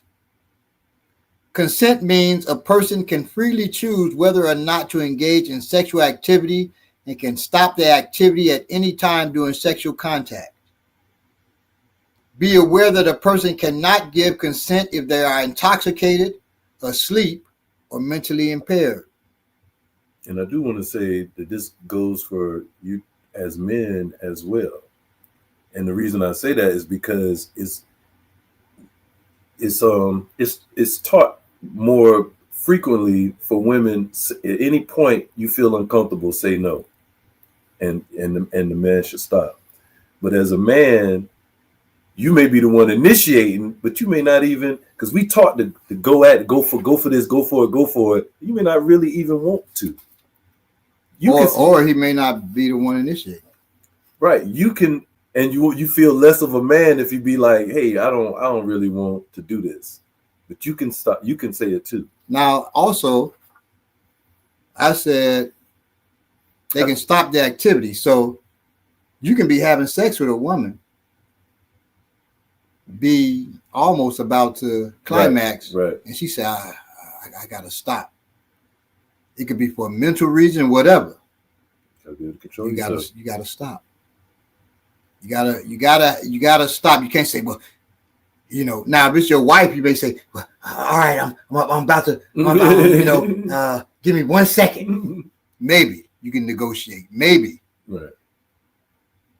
But that also goes with knowing who you're married to or who you're involved in a relationship right. with. You can tell if I'm involved in a relationship with a woman and I'm not, but if you're involved with a relationship with a woman who has suffered some trauma, right, anything could trigger that. Right. So now, and I said, if they are intoxicated, asleep, because a lot of men and women like to play the sleepy game. Yes. If they are asleep or mentally impaired, that's not consent. Also, when I first moved to Atlanta, some boys had raped a girl who was mentally impaired, what people call retarded at that time. And they raped her. They started off, and they were talking about she gave consent. Bullshit. Especially consent to like 5 boys. Right. No. Yes means yes. When determining if someone wants to have sex with you, look and listen for a yes, not the absence of a no. I'll say it again. When determining if someone wants to have sex with you, Look and listen for a yes, not the absence of a no. Those are different. I may not say nothing, but I may not want to have sex with you. Right. I just do it because I feel obligated or something. Yes. No one should ever pressure or talk someone into sex. It's ideal to only have sex with someone who really wants to have sex with you, and vice versa. That's why I never understood. I never wanted to buy sex or pay a stripper because what's the right now? That's gross. That artificial. Now, also, if I'm walking down the street and the person that sort of says, "I want to have sex with you," I'm married, so no. Even if they want to have sex with me, yes means yes. I know before I would take that walk seriously. down the street and women would just be like, "Hey, I want to have sex with you." It happened to me all the time, so I know it. You know, it happens. I mean, it happened to me. You know, I'd be in Walmart checking me, out the cashier. Hey, 9 times out of 10 with a woman. I walk by her. She said, "I want to have sex with you." Wow. This the ninth out of 10 women I walk by that said this. That's crazy. No, it never. I'm just walking. Well, I say one time I'm walking down the street, but that was with a prostitute, who's a friend of mine, Tutu. Not Tutu. Oh my God, that's my granddaughter. Her name is Tuda. Tuda said to me, I won't say what she said, but she made an advance, right? And she told me, I do it free. I knew it. I said, no thanks. But stripper did that to me before. Like, you got money? I was like, nope. I was at my homeboy bachelor party. She's like, well, I tell you what, let's go upstairs. I ain't gonna charge you. I said, yeah. Now, Tuda has protected me before too. Thank you. I had some Chinese food, and it was a girl, a strange girl walked by. She said, "Can I have some of your food?" And she was fine. I said, "Sure." So I gave her some of the Chinese food. She's eating it. And Tuda was across the street. She walked over. She said, "What the F wrong with you? You don't take no food from him." I said, "What?" She said, "This is one of my girls who works for me." Because Tuda was also a madam. She said, "This is one of my girls. She know not to do that." She said, "Give him his money." So the girl went in the pocket, gave me money for the Chinese food. More than the Chinese food cost. You want to eat out there? No. And so then I went down to Elbow. No, it wasn't Elbow. It was a Chinese restaurant. I forgot the Chinese restaurant name. Bought some Chinese food. Elbows was Rib Shack. I got a taste of some. And I used to go in there and they had these sausages. I used to always eat these hot sausages. But the girl would always give me ribs instead of hot sausages. I said, this one girl who I found out liked me. I said, "Why, whenever I come in here, you give me ribs instead of the sausages? I don't want the ribs." She said, "Oh, I thought the ribs was better. You're getting a better meal." Right. That's what she I said, "Give me the sausage." So she gave me the sausages and the processed ribs. meat. God damn it, right. That's what I want. She gave me the nitrates. She gave me the sausages and the ribs. Oh, she was really trying to get so you. Right. And then I asked her. I said, "Are you interested in me or something?" She said, "Always been straightforward." Well, yeah, And so I got a number and stuff. But then I saw her on the bus that same week, coming from, I forget what they call the building in Chicago, but it's the Dome. It's a dome building. And that building, everybody knows when you leaving that building, you leaving there with an STD. God damn. It's like dome, literally. And you're getting money, right? So, I mean, not money, medicine. Oh, okay, like a health clinic, whatever. So, okay. She left. She left. I thought you were getting the disease in there. No. Yeah, that's what I thought. Like you go in there and you like come out with some shit like No, so she was walking out. She started crying. She was on the bus. I didn't say nothing. She didn't even see me on the bus. Right. I saw her get on the bus. She started crying. She started throwing up. Oh. I said, "Oh shit." That's some serious shit she got. or maybe she was so afraid and scared or nervous because of it. I was like, I ain't no because sisters to make because it was HIV was new then. Oh yeah. So I was like, oh shit, she got AIDS. Yeah. And it may not have been, but I was scared. I was like, oh shit, you got AIDS. So I never called her again. AIDS is the reason why I turned down 90% of the women advances that came to me. I was so afraid. When I was young, I was in college when AIDS first came out. So that was during the really getting sexy. Yes. I stopped. That stopped me cold. Because I'm allergic to latex. I can't wear condoms. So I was being careful anyway, but that ended that. On condoms, like I might have told this before, but this guy that owned, shout out to Tone X, that owned start reading that. I'm about to be back. The guy that owned but he was the manager at this fashion store called X-Slave Fashions. And I went there one day. He didn't even know me. He just knew I was a young brother. I was about 15, and he showed me a doctor's manual that was that it was an actual doctor's manual, and it was talking about HIV and condoms, and it was showing the size of the AIDS virus versus the holes in the condom. Yeah, the ratio. And it was basically saying that the holes in the condom would be the size of a basketball goal, while the virus would be the size of a golf ball. So your chances of preventing it by wearing a condom are none. That changed my life. That changed. It might have. I can't tell you how safe I became. I wasn't loose to begin with, but after that, I was like, condoms can't save me. So now, if you can't cough, you can't have your eyes got to be all white. I can't take no chance. I don't care what happened. You can't do anything. Like you prick your nail. I'm like, oh no, any sign. I can't. If I trip before I go in the house, that's a bad sign. I'm taking omens, everything. So yeah, that might have saved my life back then. Let's see, terrifying. I thought it was a whole house. So exactly, that's what I thought. Anyway, so no one is entitled to sex. It may seem like everyone is having sex all the time, but that is not reality. No one is ever entitled to sex with someone.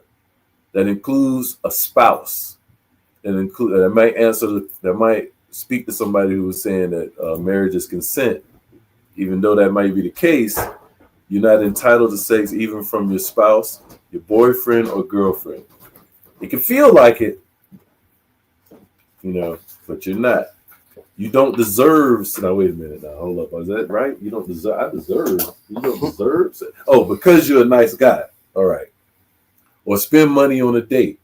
Sex is a mutual decision that both parties make on an ongoing basis. It could change at any minute. Yeah, and that really speaks to there's definitely a lot of man-woman stuff going on in social media. I know the people in our audience, some of them are a little bit older, may not be aware of the conversations that kind of go back and forth on the popular conversation on social media, but there's a huge thing right now with men and paying for dates, and which there's a huge thing too with some I would say younger women talking about how they just go out with guys just so that they can eat. Yeah, I've seen that. Just so that they can have some eat for free. But I don't know how mad I am about that. But sometimes it was always kind of there. I don't remember a lot of women who I knew when I was younger who just went out with guys to eat, but I'm sure that there was some out there, because it's it's kind of a scam, and there's people out there who scam for a living. But yeah, regardless of what you're paying for on the date, you're not entitled to anything at the end of the night. Like when in Ice Cube song, I was thinking about this. I'm thinking Burger King. You talking lobster? Huh? You talking lobster? I'm thinking Burger King. I knew that's what you was talking about. And you think you're gonna get some, whether Burger King or lobster? You're not worthy of. I don't have a problem with women actually saying, going out for a meal, because as a man, excuse me, I don't have a problem with a man saying, "Hey, I need a meal." I'm just saying, if I be like, "Hey, let me take you out to dinner," this woman, right? What I'm initially trying to do in my mind is I'm trying to pitch myself, right? So we can have dinner. I'm going to pitch myself, see if it works. At the end of dinner, she eat and be like, "You know what? I ain't feeling you like that. What can I do?" Or if she is feeling you, but she don't want to have sex. I mean, it's really just a pitch for yourself. So, I mean, now, in this chapter, that's an interesting idea. We deal with how alcohol makes things risky. We deal with what happens physically, what you need to do after the rape, whatever you would call it. Emotionally, what happens after. Mentally, what happens after. And how to find support. So that's all in the book too. And then we deal with techniques, how to avoid getting raped.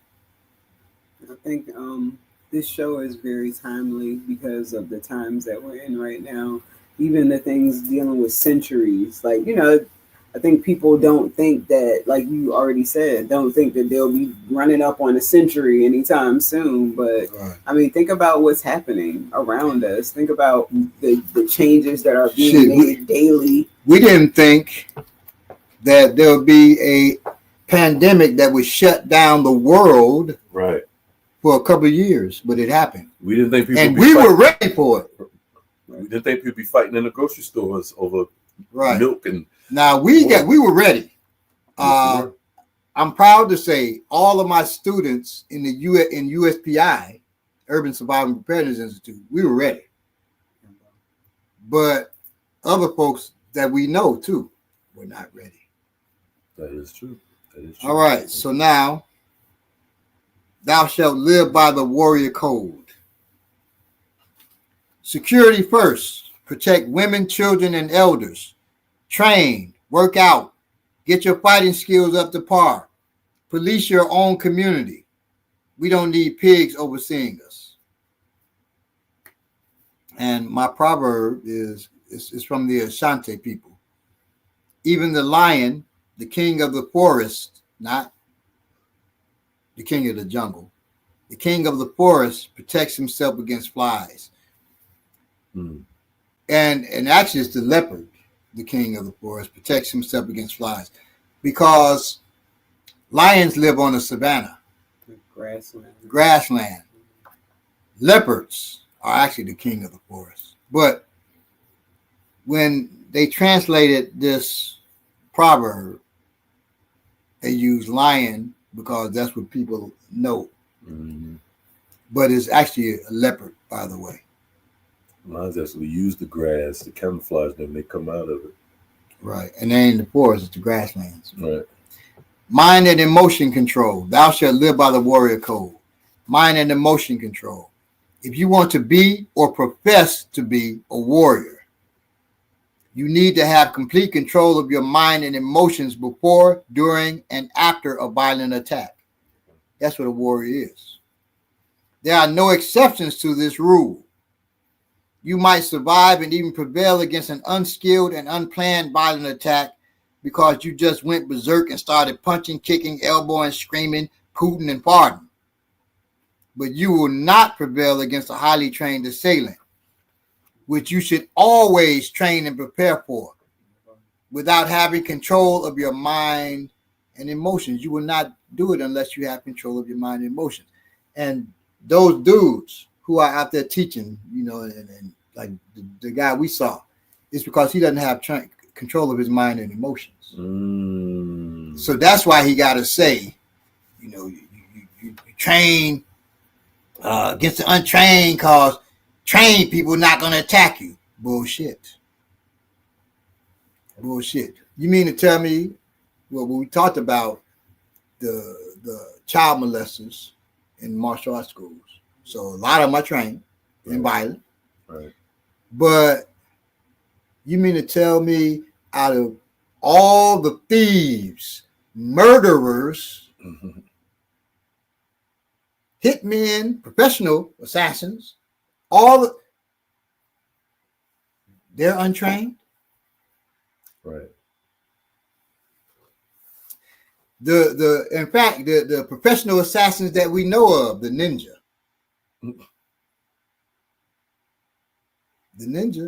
were trained, and they were professional assassins.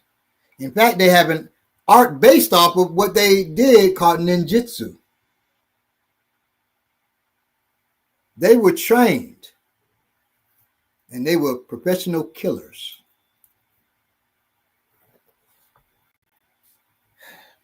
Untrained warriors, I put that in quotation marks, an untrained warrior really doesn't even exist. Untrained warriors get too nervous and too excited during an attack. After a violent encounter, they can't sleep, eat, or are haunted by nightmares and can't perform at their best due to poor mental conditioning and poor control of their emotions.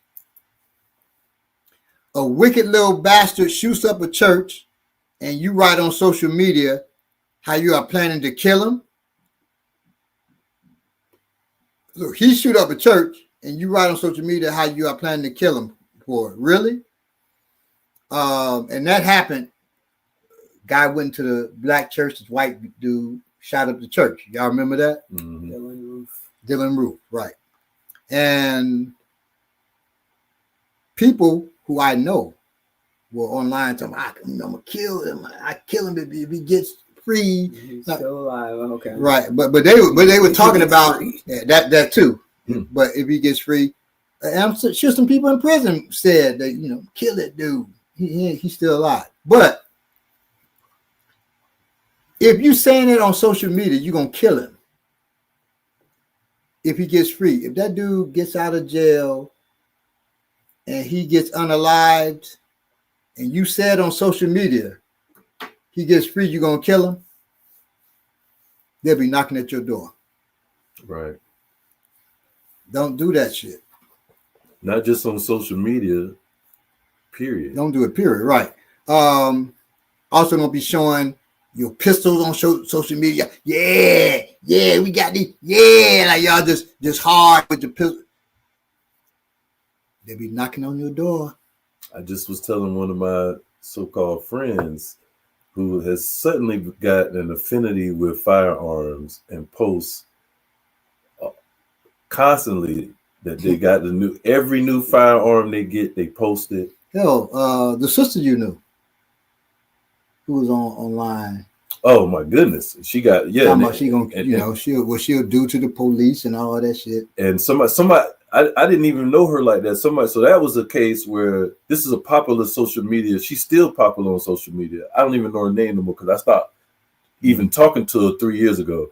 But she was one of those people that was constant social media, what she'll do to the pigs and blah, blah, blah. And she got her guns and all this stuff.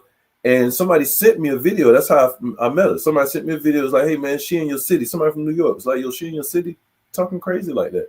You need to talk to her. So I reached out to her, hey, man, you shouldn't be talking like that on social media. Like, these folks is paying attention. They might not be saying nothing. She's like, just dismiss what I was saying. And sure enough, on her live, while she's on social media, police came, kicked her door and locked her up on social media. And so I just told a friend who called me yesterday, I was like, man, I don't want to tell you this, man, but you should stop posting these every time you buy a gun. And she was lucky they locked her up and didn't kill her. Right. I told her to be a part. I was like, you need to join the organization. You out here by yourself. You'll have no protection if these folks do what they want to do. And sure enough, it happened. And also I said, you enjoin men. This happened for real too. All this is real. You enjoin men on Facebook to gather and take up arms against these white supremacist nutcases. And if they won't do it, then you encourage our sisters to. Really? Your heart might be in the right place. Might. Right. Or you might be an agent. Right. Your heart might be in the right place, but you are out of control and a danger to yourself and others. Better to step away from that computer and put down that phone before you get yourself or someone else killed, arrested, or some other shit warriors don't need to be if they are going to fight a war. Right. You have got to learn to be calm and remain calm, cool, and collected to do and be your best. You must control your mind and your emotions. How, you ask? We did a whole show on this. Right. I'll be right back. And this is, and when people not trained, they're gonna look at you crazy. Like when you say stuff like, "Don't show your guns on," like, "Oh, you afraid, you scared." That's the first thing that people say. I tell you about the lady who had the shirt with the KKK hanging on her T-shirt, and she's in Walmart, and like these white folks asked me about my shirt. I told them, blah, blah, blah. I'm like, look, I love the notion, but you are by yourself in a store surrounded by white folks. It's no telling what they could follow you. They may plan something a year from now. Right. You know what I'm saying? No, they moving different. The stuff they doing right now, they've been planning for a minute. People are building up the infrastructure. Right. People are being found hung. They're not posting on social media. They're not gonna play. You know, the person that's gonna do something to you ain't gonna come up to you like, "What you got that shirt on for?" They're not gonna do that. Right. They're not gonna say, "I don't like." They ain't gonna come by you looking at you like this. You're not gonna know the person that's gonna respond to how you're moving when you're moving crazy. That's why we say everything you wear is political, whether you know it or not. Right. And it's saying something. And that's why. And I have mentioned this before with T-shirts, and it's something that I noticed for myself. When the pandemic started, and there was sometimes I would go to an Army Navy store or a gun store, and I realized that all my like casual T-shirts had something African on them. Yeah.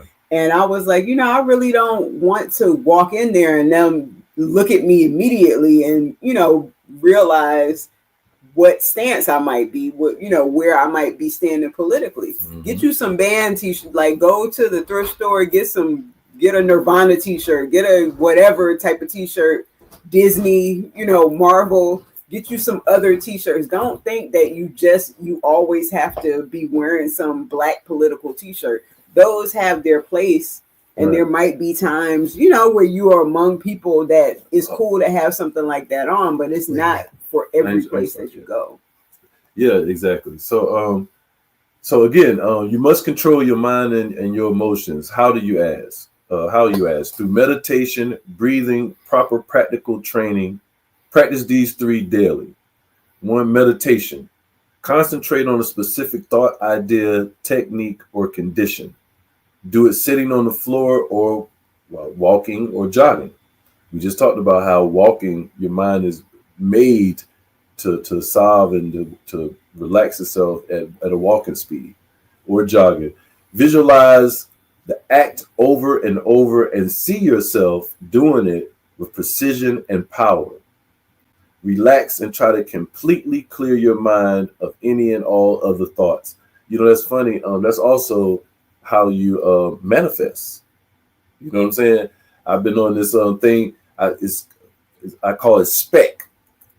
You select it, project it, expect it, and then collect it. But anyway, breathing. Work on slowing and controlling your breath, or your breathing, your breath, sparring. So learn to control your breath while you're sparring, while you're walking, while you're jogging, cooking dinner, or just sitting down enjoying a cup of tea.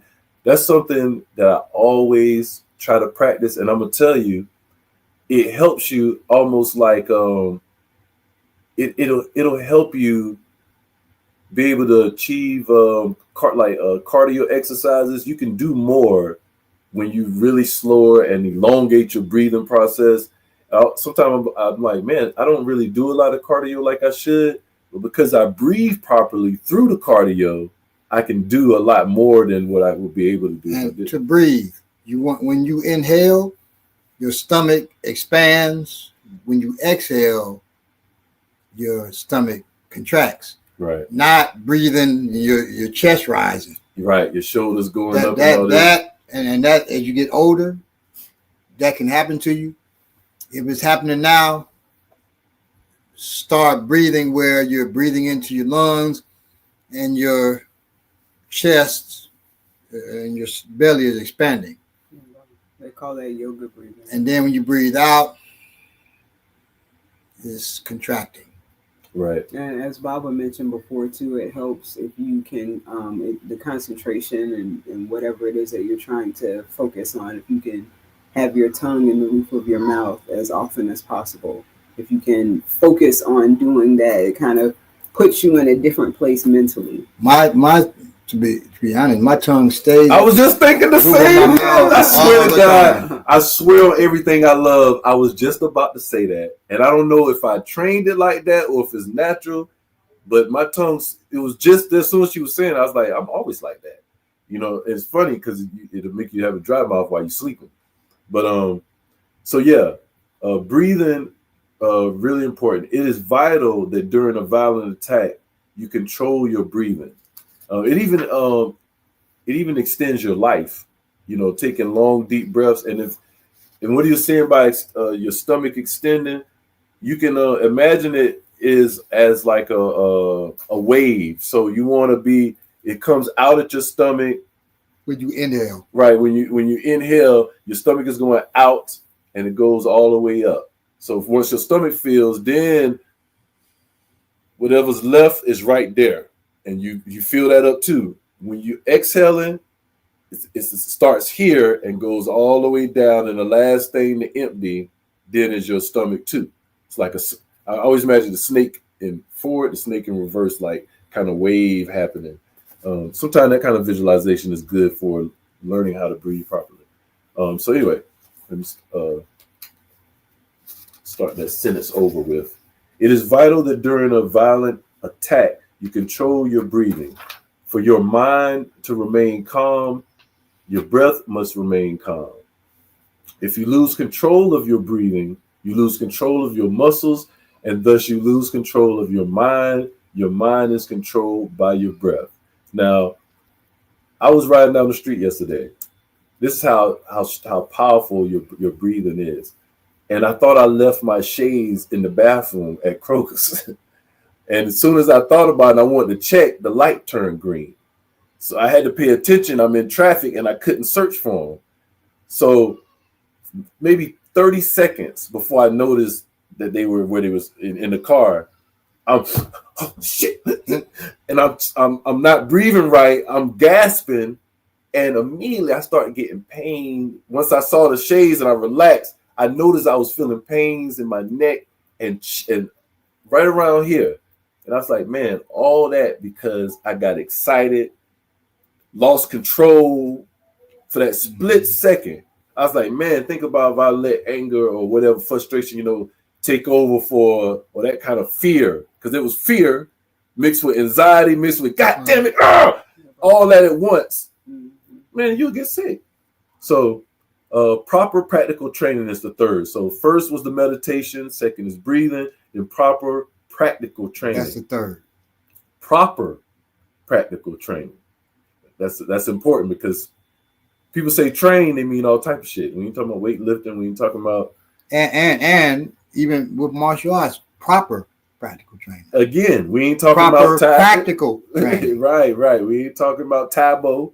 That's not proper. We ain't talking about young dudes on the internet who do kung fu, got locks, and Tai Chi kung fu mixed together and calling it African, whatever. It's something about the internet, and it's the attention thing, like we were talking about before. It's like people, they learn a little bit, and all of a sudden they got a show about it. You know what I'm saying? Hell, they gotta they're an expert enough to have a podcast or whatever. Yeah, this brother came to our class. Now, Shubayi is a student. He's moved to New York now, but some people he know came to our class who played football with him. Oh shit! I know. And they took one class, maybe two. I think one took two. The other one took two. The other one took one. Right. Then they ended up getting a show teaching self-defense. Yeah, they're giving lessons on their and they got a martial arts school now. You stop. No, they do not. Yes, they do. They have like 30 people in their school. They're teaching bullshit wrong because they don't know nothing. Right. Because if you see a physical technique to let you know they don't know nothing. You see a physical technique, you don't have the wisdom of that technique and the understanding, even if you have the knowledge of it. Mm-hmm. But in one or two classes, they don't even have the knowledge of it. That's my class. I'm sure they've done that to other instructors. Yeah, they done went class Just to taking class, bit by taking bit, and they think they got a lot, and they experts now. Oh boy. Let's say, Be very careful of who's out there. What about using body mechanics? Laughing out loud. No, body mechanics. So I'm using body mechanics. I'm using body. So body mechanics work now. There might be unless body mechanics is some type of, they took that, coined that phrase, and it means something else you might be talking about, because body mechanics is a part of self-defense and self-protection. Yes. You got to understand body mechanics. So proper practical training. If you train properly and practically, you will handle a violent attack properly and practically. The way you train is the way you fight. Defend yourself, wage war. They're all different, by the way.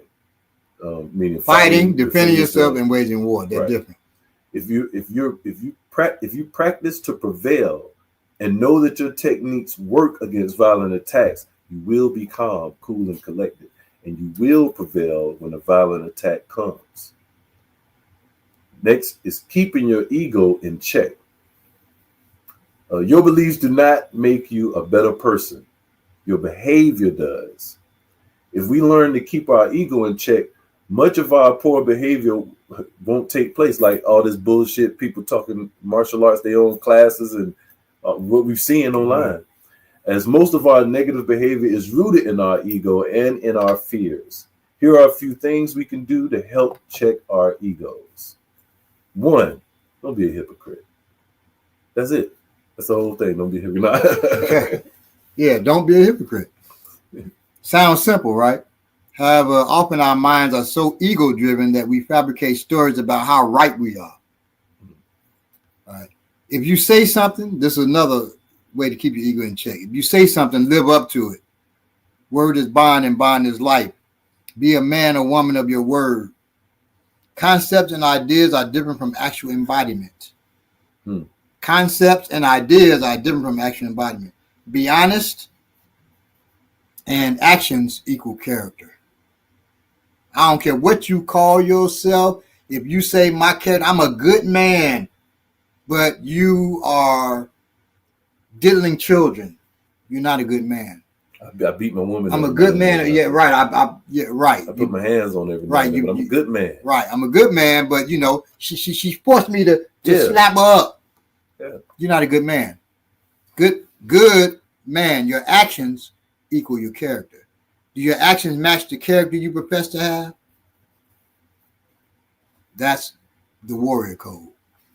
Now, on the naked, we're dealing with the last part. Yeah, your word is bond. Right. And I said that too, about your word is bond. Let's see what we have here. Wow. Let me see. That breathing helps. Thou shalt not know thy word is bond. Breathing definitely helps. Wait, let me see.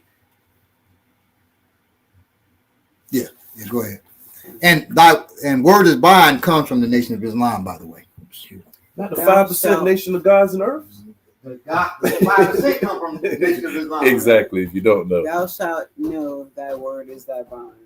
Warriors are only as good as their words. Make your word your bond. And not word is born. People used to say word is born. That used to bother me. It's not word is born. It's word is bond.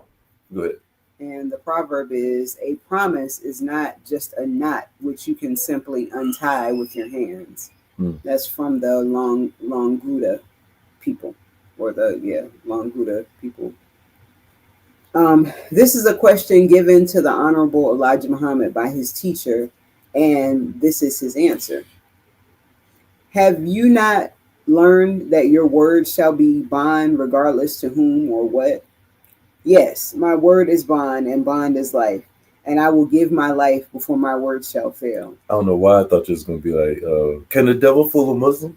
No, not nowadays. But do you know? Anyway, I'm sorry. In the African, the hip hop generation, In the African spiritual tradition of life, the 13th Odu container or pattern of life, Otura Meiji tells us that truth and falsehood were arguing between themselves. Truth argued that he was more powerful than falsehood. On the other hand, falsehood argued that he was stronger than truth.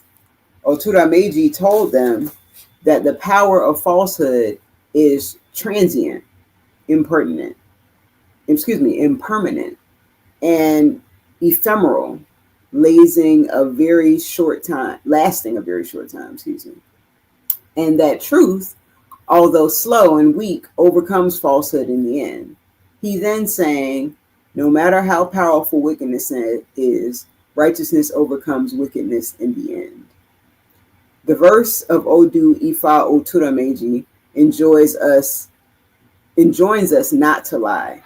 And for those born under Otura Meiji, lying is a taboo that will cost them dearly if they break it.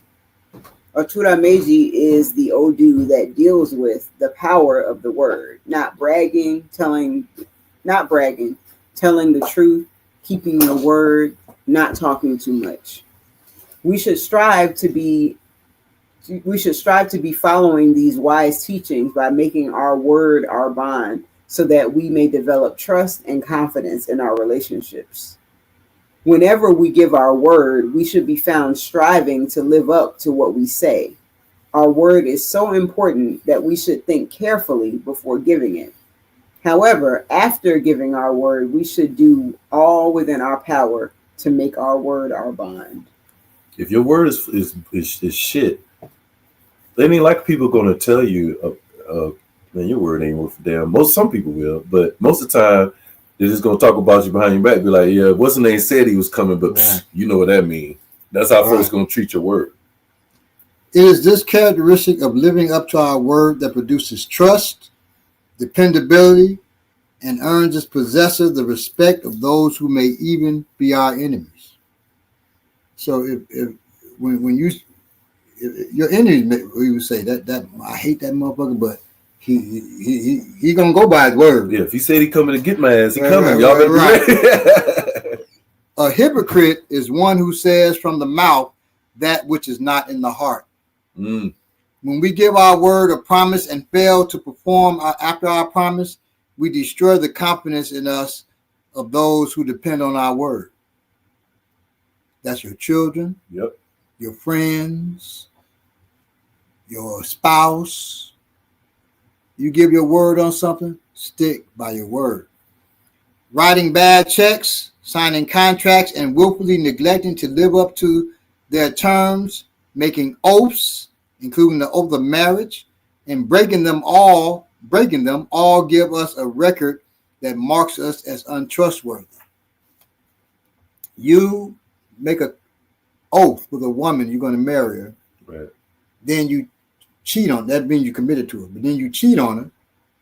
Well, you break her trust. Some women, you break their trust, they may cheat on you.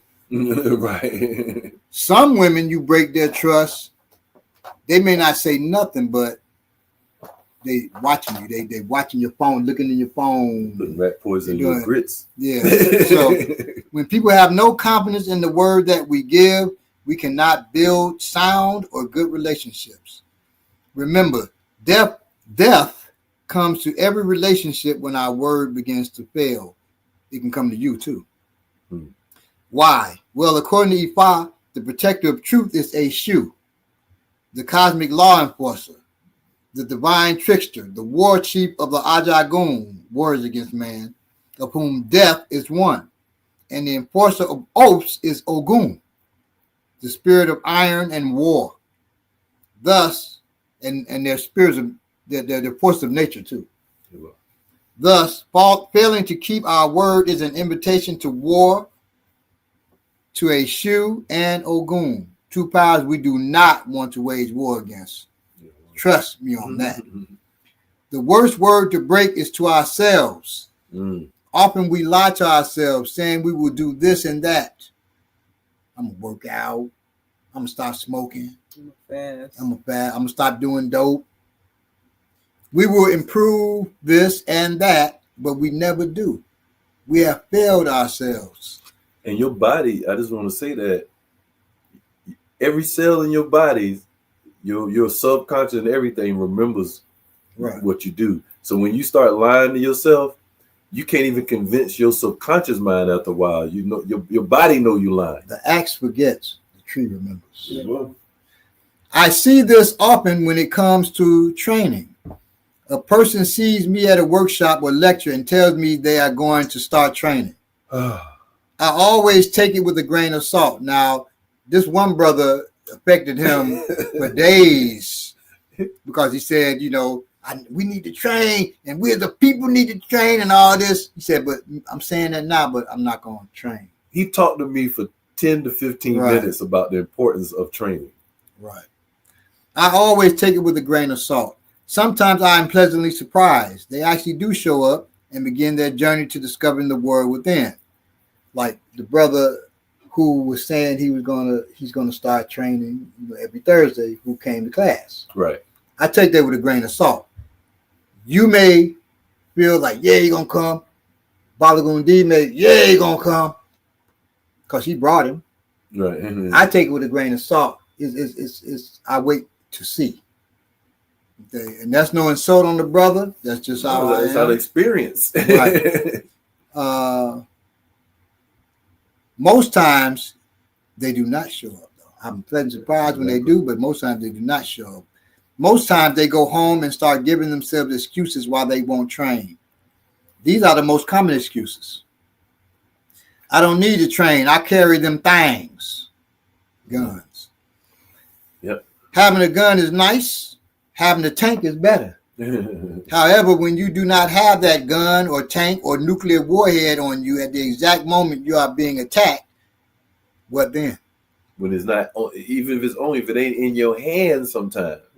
Soldiers learn hand-to-hand combat in case they are disarmed or in a situation in which they are unarmed. And anyone who has been in the military and seen combat knows there are many times when having your firearm at the ready is impractical. But you always have to be ready. Sir. Okay. Number 2, the best self-defense is running. That's another excuse they use. Mm-hmm. Running is a great form of self-defense. However, it isn't always an option. What happens if you are with your spouse or with a child? Right. You can't just run away and leave them. You may also find yourself in close quarters with an attacker. Also, I don't know nobody that's been saying they're gonna come to class that can really run like that anyway. Right. Most of the time, if you ain't coming to class, you ain't doing shit. You can't run, or you pull a muscle. Right. You get caught by the attacker because you pull the muscle. Manifesto saying having a superpower is better. Yeah. Yeah, if you ain't got no tank on that. Right. Ifa, number 3. Ifa, the Lord, Allah, the ancestors protect me. You hear that too. That's right here. Many have died, been raped, or suffered enslavement following this foolish notion. I am a priest, initiated in traditional African spiritual systems, Ifa, Obatala, and Egbe. And I train. I'm a priest, but I train. Spirit will protect you against the things you can't handle. Right. Not the things you won't handle. Yeah, okay. Number 4, excuse. I do train. I study YouTube videos. That's just dumb. We ain't even going further with that. Number 5, bad things only happen to people whose chakras are out of alignment. My yoga practice balances my chakras and brings only good energy to me. That's dumber. And that's the same as Jesus and Ifa and all that. Right. That's dumber. That's dumber than watching YouTube videos. At least you're watching the video, right. Getting some technique. You might get something out right. Number 6, I would train, but y'all also do that ground fighting stuff. Rolling around with another man on top of me makes me uncomfortable.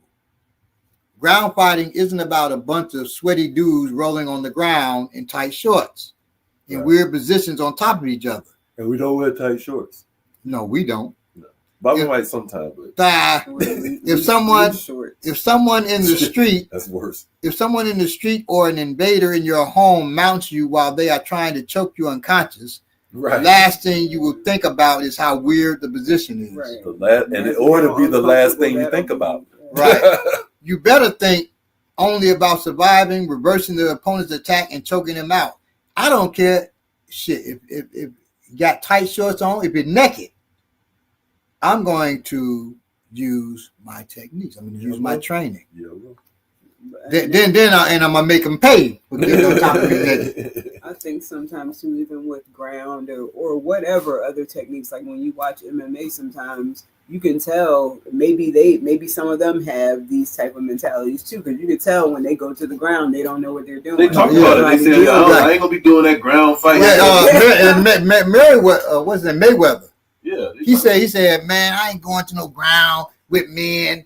But then later he admitted, he said, well, shit, they may break my arm or something. Right. Exactly. And other MMA fighters, all he want to do is grab ass. All he want to do is grab ass. They say that because they know that's the most effective. And they can't, right. So they try to change it.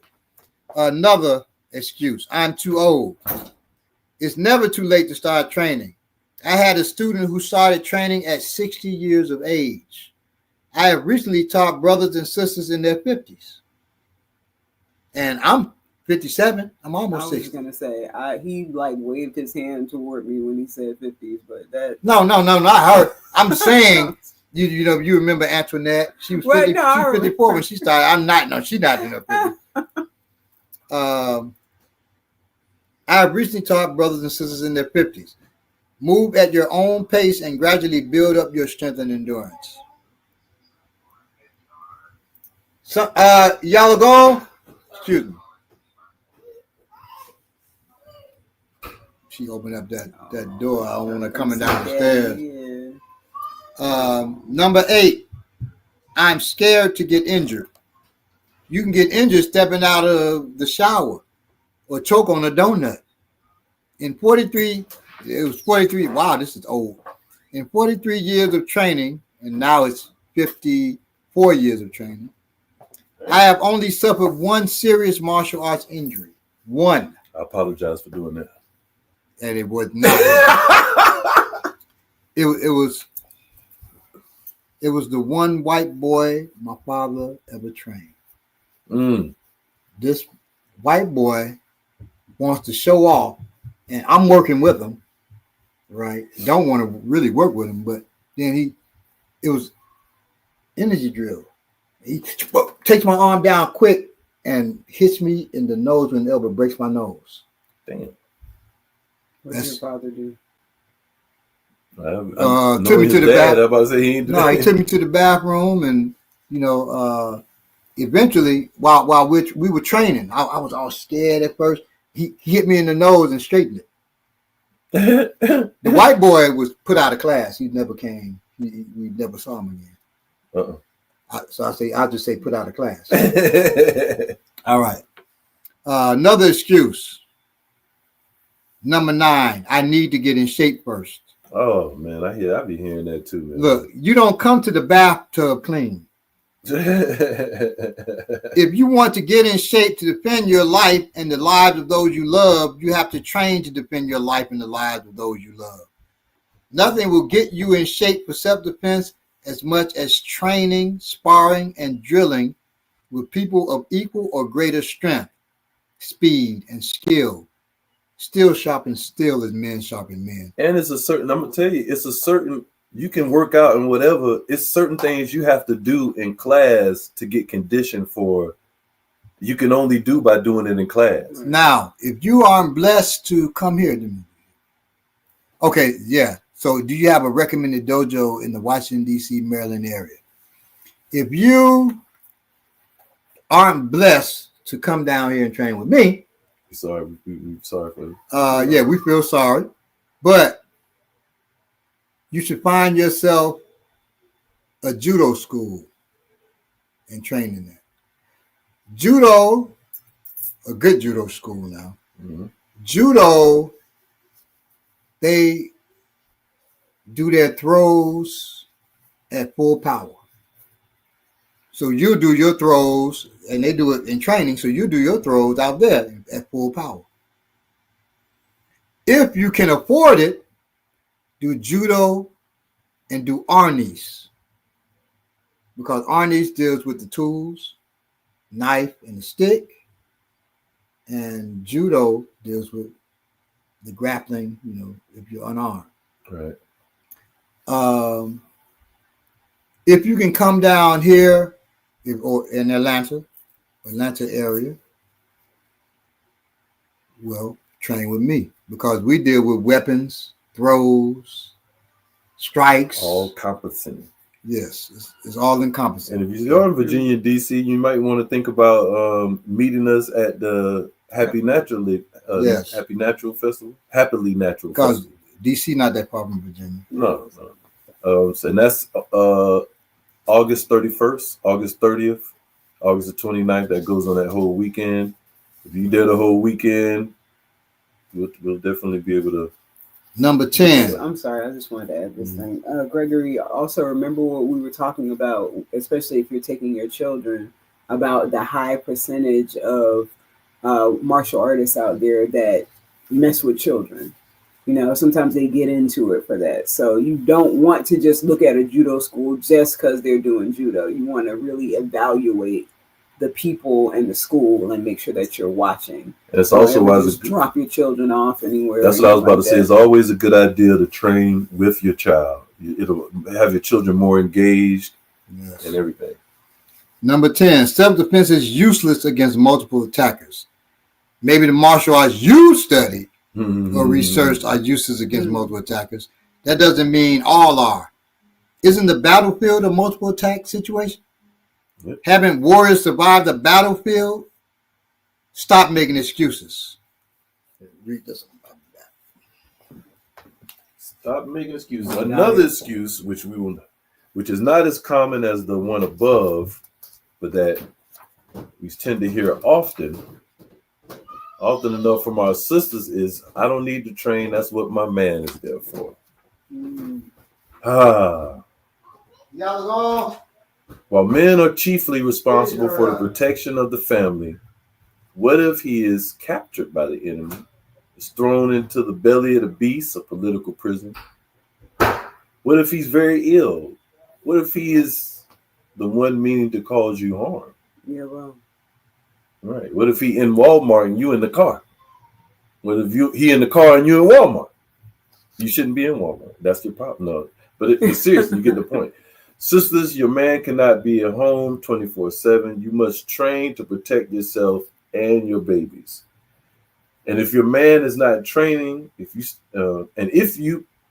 your man is not training, if you start training and he is any kind of man, he will start training too.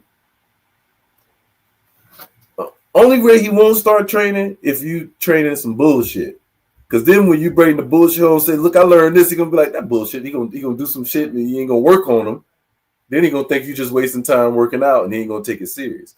But if you train with us, you go home and say, look what I learned. He's like, oh, shit, it's going to work. It's going to be effective. If he's any type of man, he's going to be like, yo. And if you got an ego, you're like, oh, she can't be beating my ass. I got to do something. So, still not convinced, sisters? Well, here are 7 more reasons why you should start training in the African martial arts. I was going to say, too, and I've talked about this before with the women who espouse like the fainting if something happens. Another thing that school of thought talks about is like not going out without your man. Like you don't go anywhere that he can't go, because obviously they don't plan on training. I kind of like that part. They don't go nowhere. No, well, that's true. But if you have things to do in life, it's just not practical anymore to just sit at home until anyone else is ready to go with you or go out. You have to be able to arnis is a Filipino martial art, I'm guessing. Gregory Jones is saying. Yeah, it's like a version of screaming. But yeah, you can't, we know this, you can't sit around and wait for someone else to always be with you. It's not practical. It is not practical. There's gonna be time when you're gonna be you and the babies by yourself. Even if think about this, even if you can be with them all the time, if there is a heightened situation, that would be the time that you end up getting separated. You know, Definitely. If there's something else happening, that would be the time that y'all end up getting separated. And all this time, you basically train to just be with this person, and they're not there. Right. Or it could be you together, and it's a multiple situation where you can be a liability if you don't have the training to at least know how to move. Right. So we're right here giving the reasons why women should train. You want me to just skim through like you did? What part? We're right here why still not convinced. Here are several more reasons why you should start training as in the African martial arts. Oh, yeah, we can go with that part. Want me to skim through it or just read the bold part? You can just read the bold part. Okay. All right, where we at right now? Are we right on time? I like that. So here's several reasons why you should start training in African martial arts. As we just gave you some. It's empowering. That's one reason. You know, any form of exercise, going to help you a little bit, but this is real training. And so it's going to empower you because it's effective on any man. You do the technique right, it don't matter. Size is not going to be a factor. African martial arts teaches you to love your body for what it can do. And that's very important because I don't have the same type of body as Amaniki, don't have the same type of body as Baba, but it'll teach you can still do what you need to do and be effective for whatever you got. And that goes back to I need to be in shape and have a certain waistline before I start training. No, you don't. You just need to jump in. But yes, you will probably end up looking better. Of course, because African martial artists are just attractive people. You can't help it. And you get in more shape.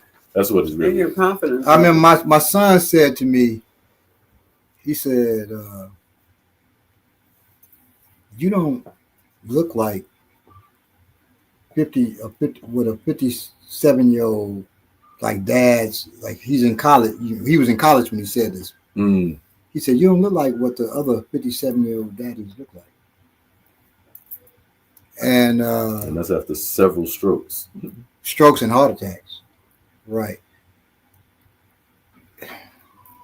That's bad, man. It's a mindset. It's mindset. And that's mindset too. Your diet. Yeah, that's all the mindset. The willing to be conditioned. Dudes, when we were at his graduation, they had these, different foods you could get. They had this picnic. And they had these different foods. And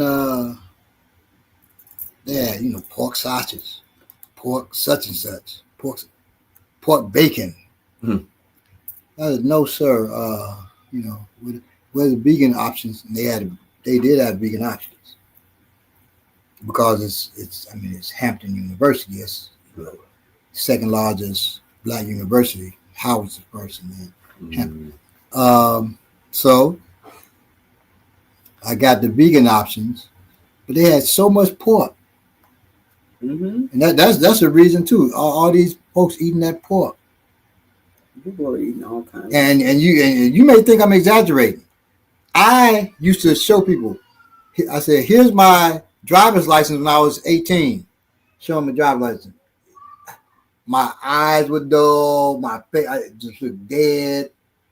I say, "Now here's my driver's license at 26." You look better. I look better at 26 than 18. Makes sense. Because I stopped eating pork. Honestly. Well, then I was a vegetarian. But I had stopped eating pork, getting off that pork, and you start seeing things you don't see, you didn't see before. You start feeling better. I'm telling you, pork is a killer, man. I'm talking about the other white meat. Fuck that. Fuck that. I don't eat. What is white meat? Like chicken? Yeah, turkey. Okay, I don't eat no chicken and all that shit. I tell some parts of turkey, right? I tell people all the time. The thing about the main thing about pork to remember is that you can't cook or freeze the worms out of it. You can't. It's not. But some people say, well, I can't see no worms. You can't see them. You can feel them, motherfuckers, though. Oh, and you can because take you feel sick. and you can take stuff to where you can see them. Yeah, I've done that to a group I work with. Yeah. I can give you some. Now, there's a pill when I did this cleansing, and I don't eat pork. I haven't eaten pork in 30 years. Mm. But when I took the cleansing, there were parasites in my feces after that. Yeah, because it can be in. So if you can take certain medicines, herbs, and those parasites will come out your system. In fact, there was a man that had taken some herbs and he ate pork. Afterward, they pulled out a tapeworm that was like 30 feet long. It's a girl. So at Granger, everybody was taking this herb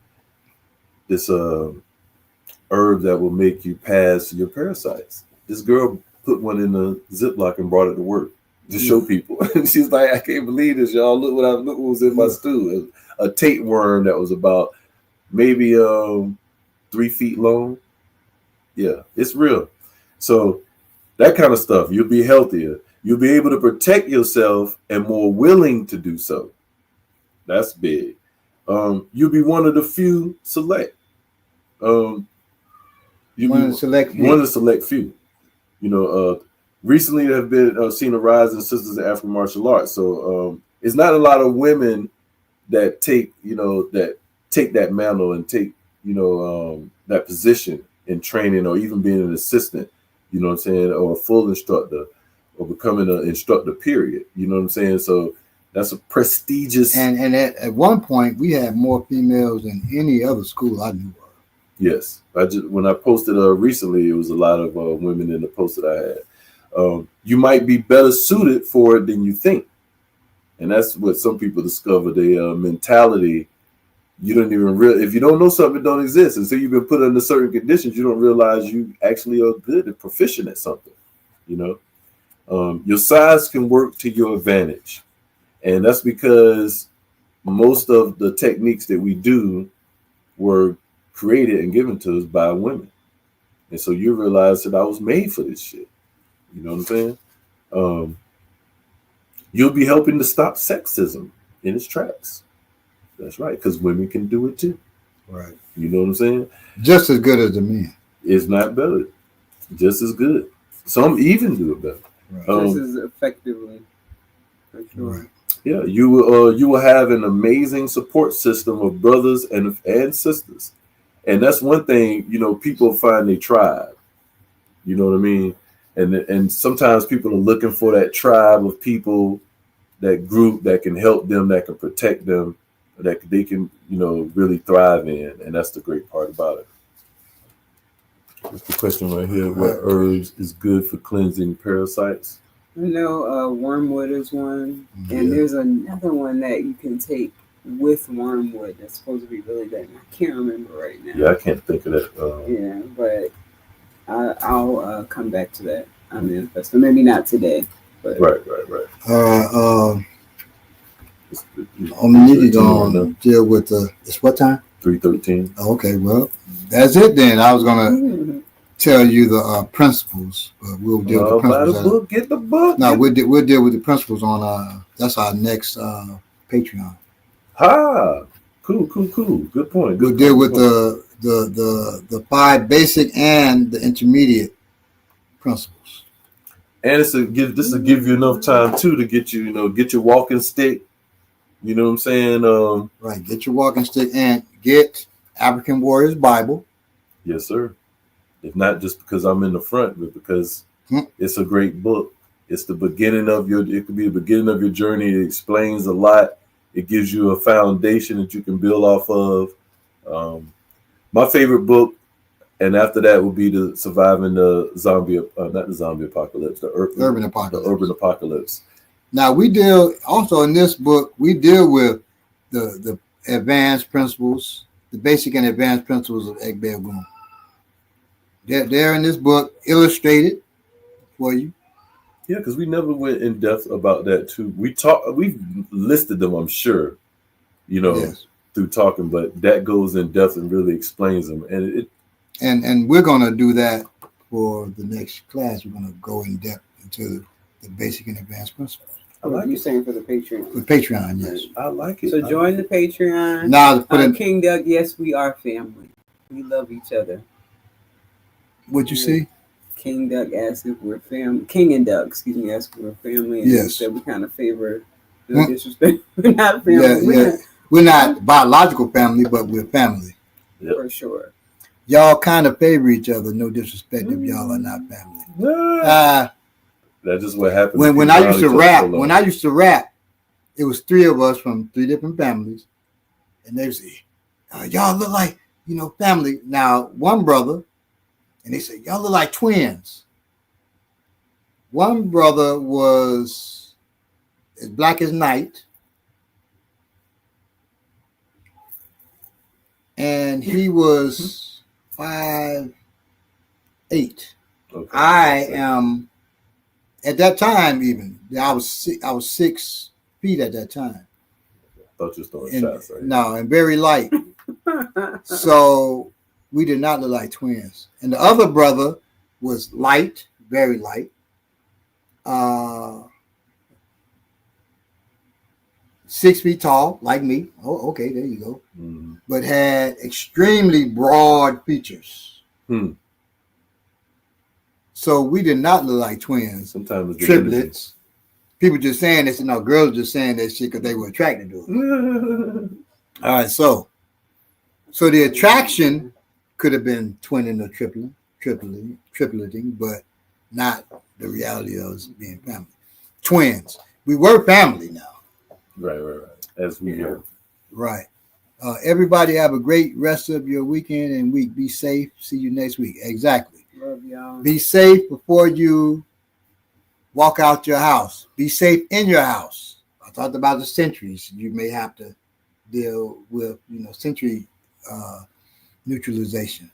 I'm sorry, I should have included this in the news, but they're saying now that the budget for ICE has been increased so that it is larger. The only military budget that it is not larger than is China. And that's why you be safe while you're going out here too. So because they can say, "Oh, that's a Haitian." There you go. Yeah, we talked about every black man could look like a Haitian. Right. And since there's no due process, they can just there's no fact finding of whether or not you are Haitian. Right. Now I'm shipped off to Haiti. I ain't never been to Haiti. Resist responsibly. So yes. So be safe out there. Be safe in your home. Train as much as you can. Train your children.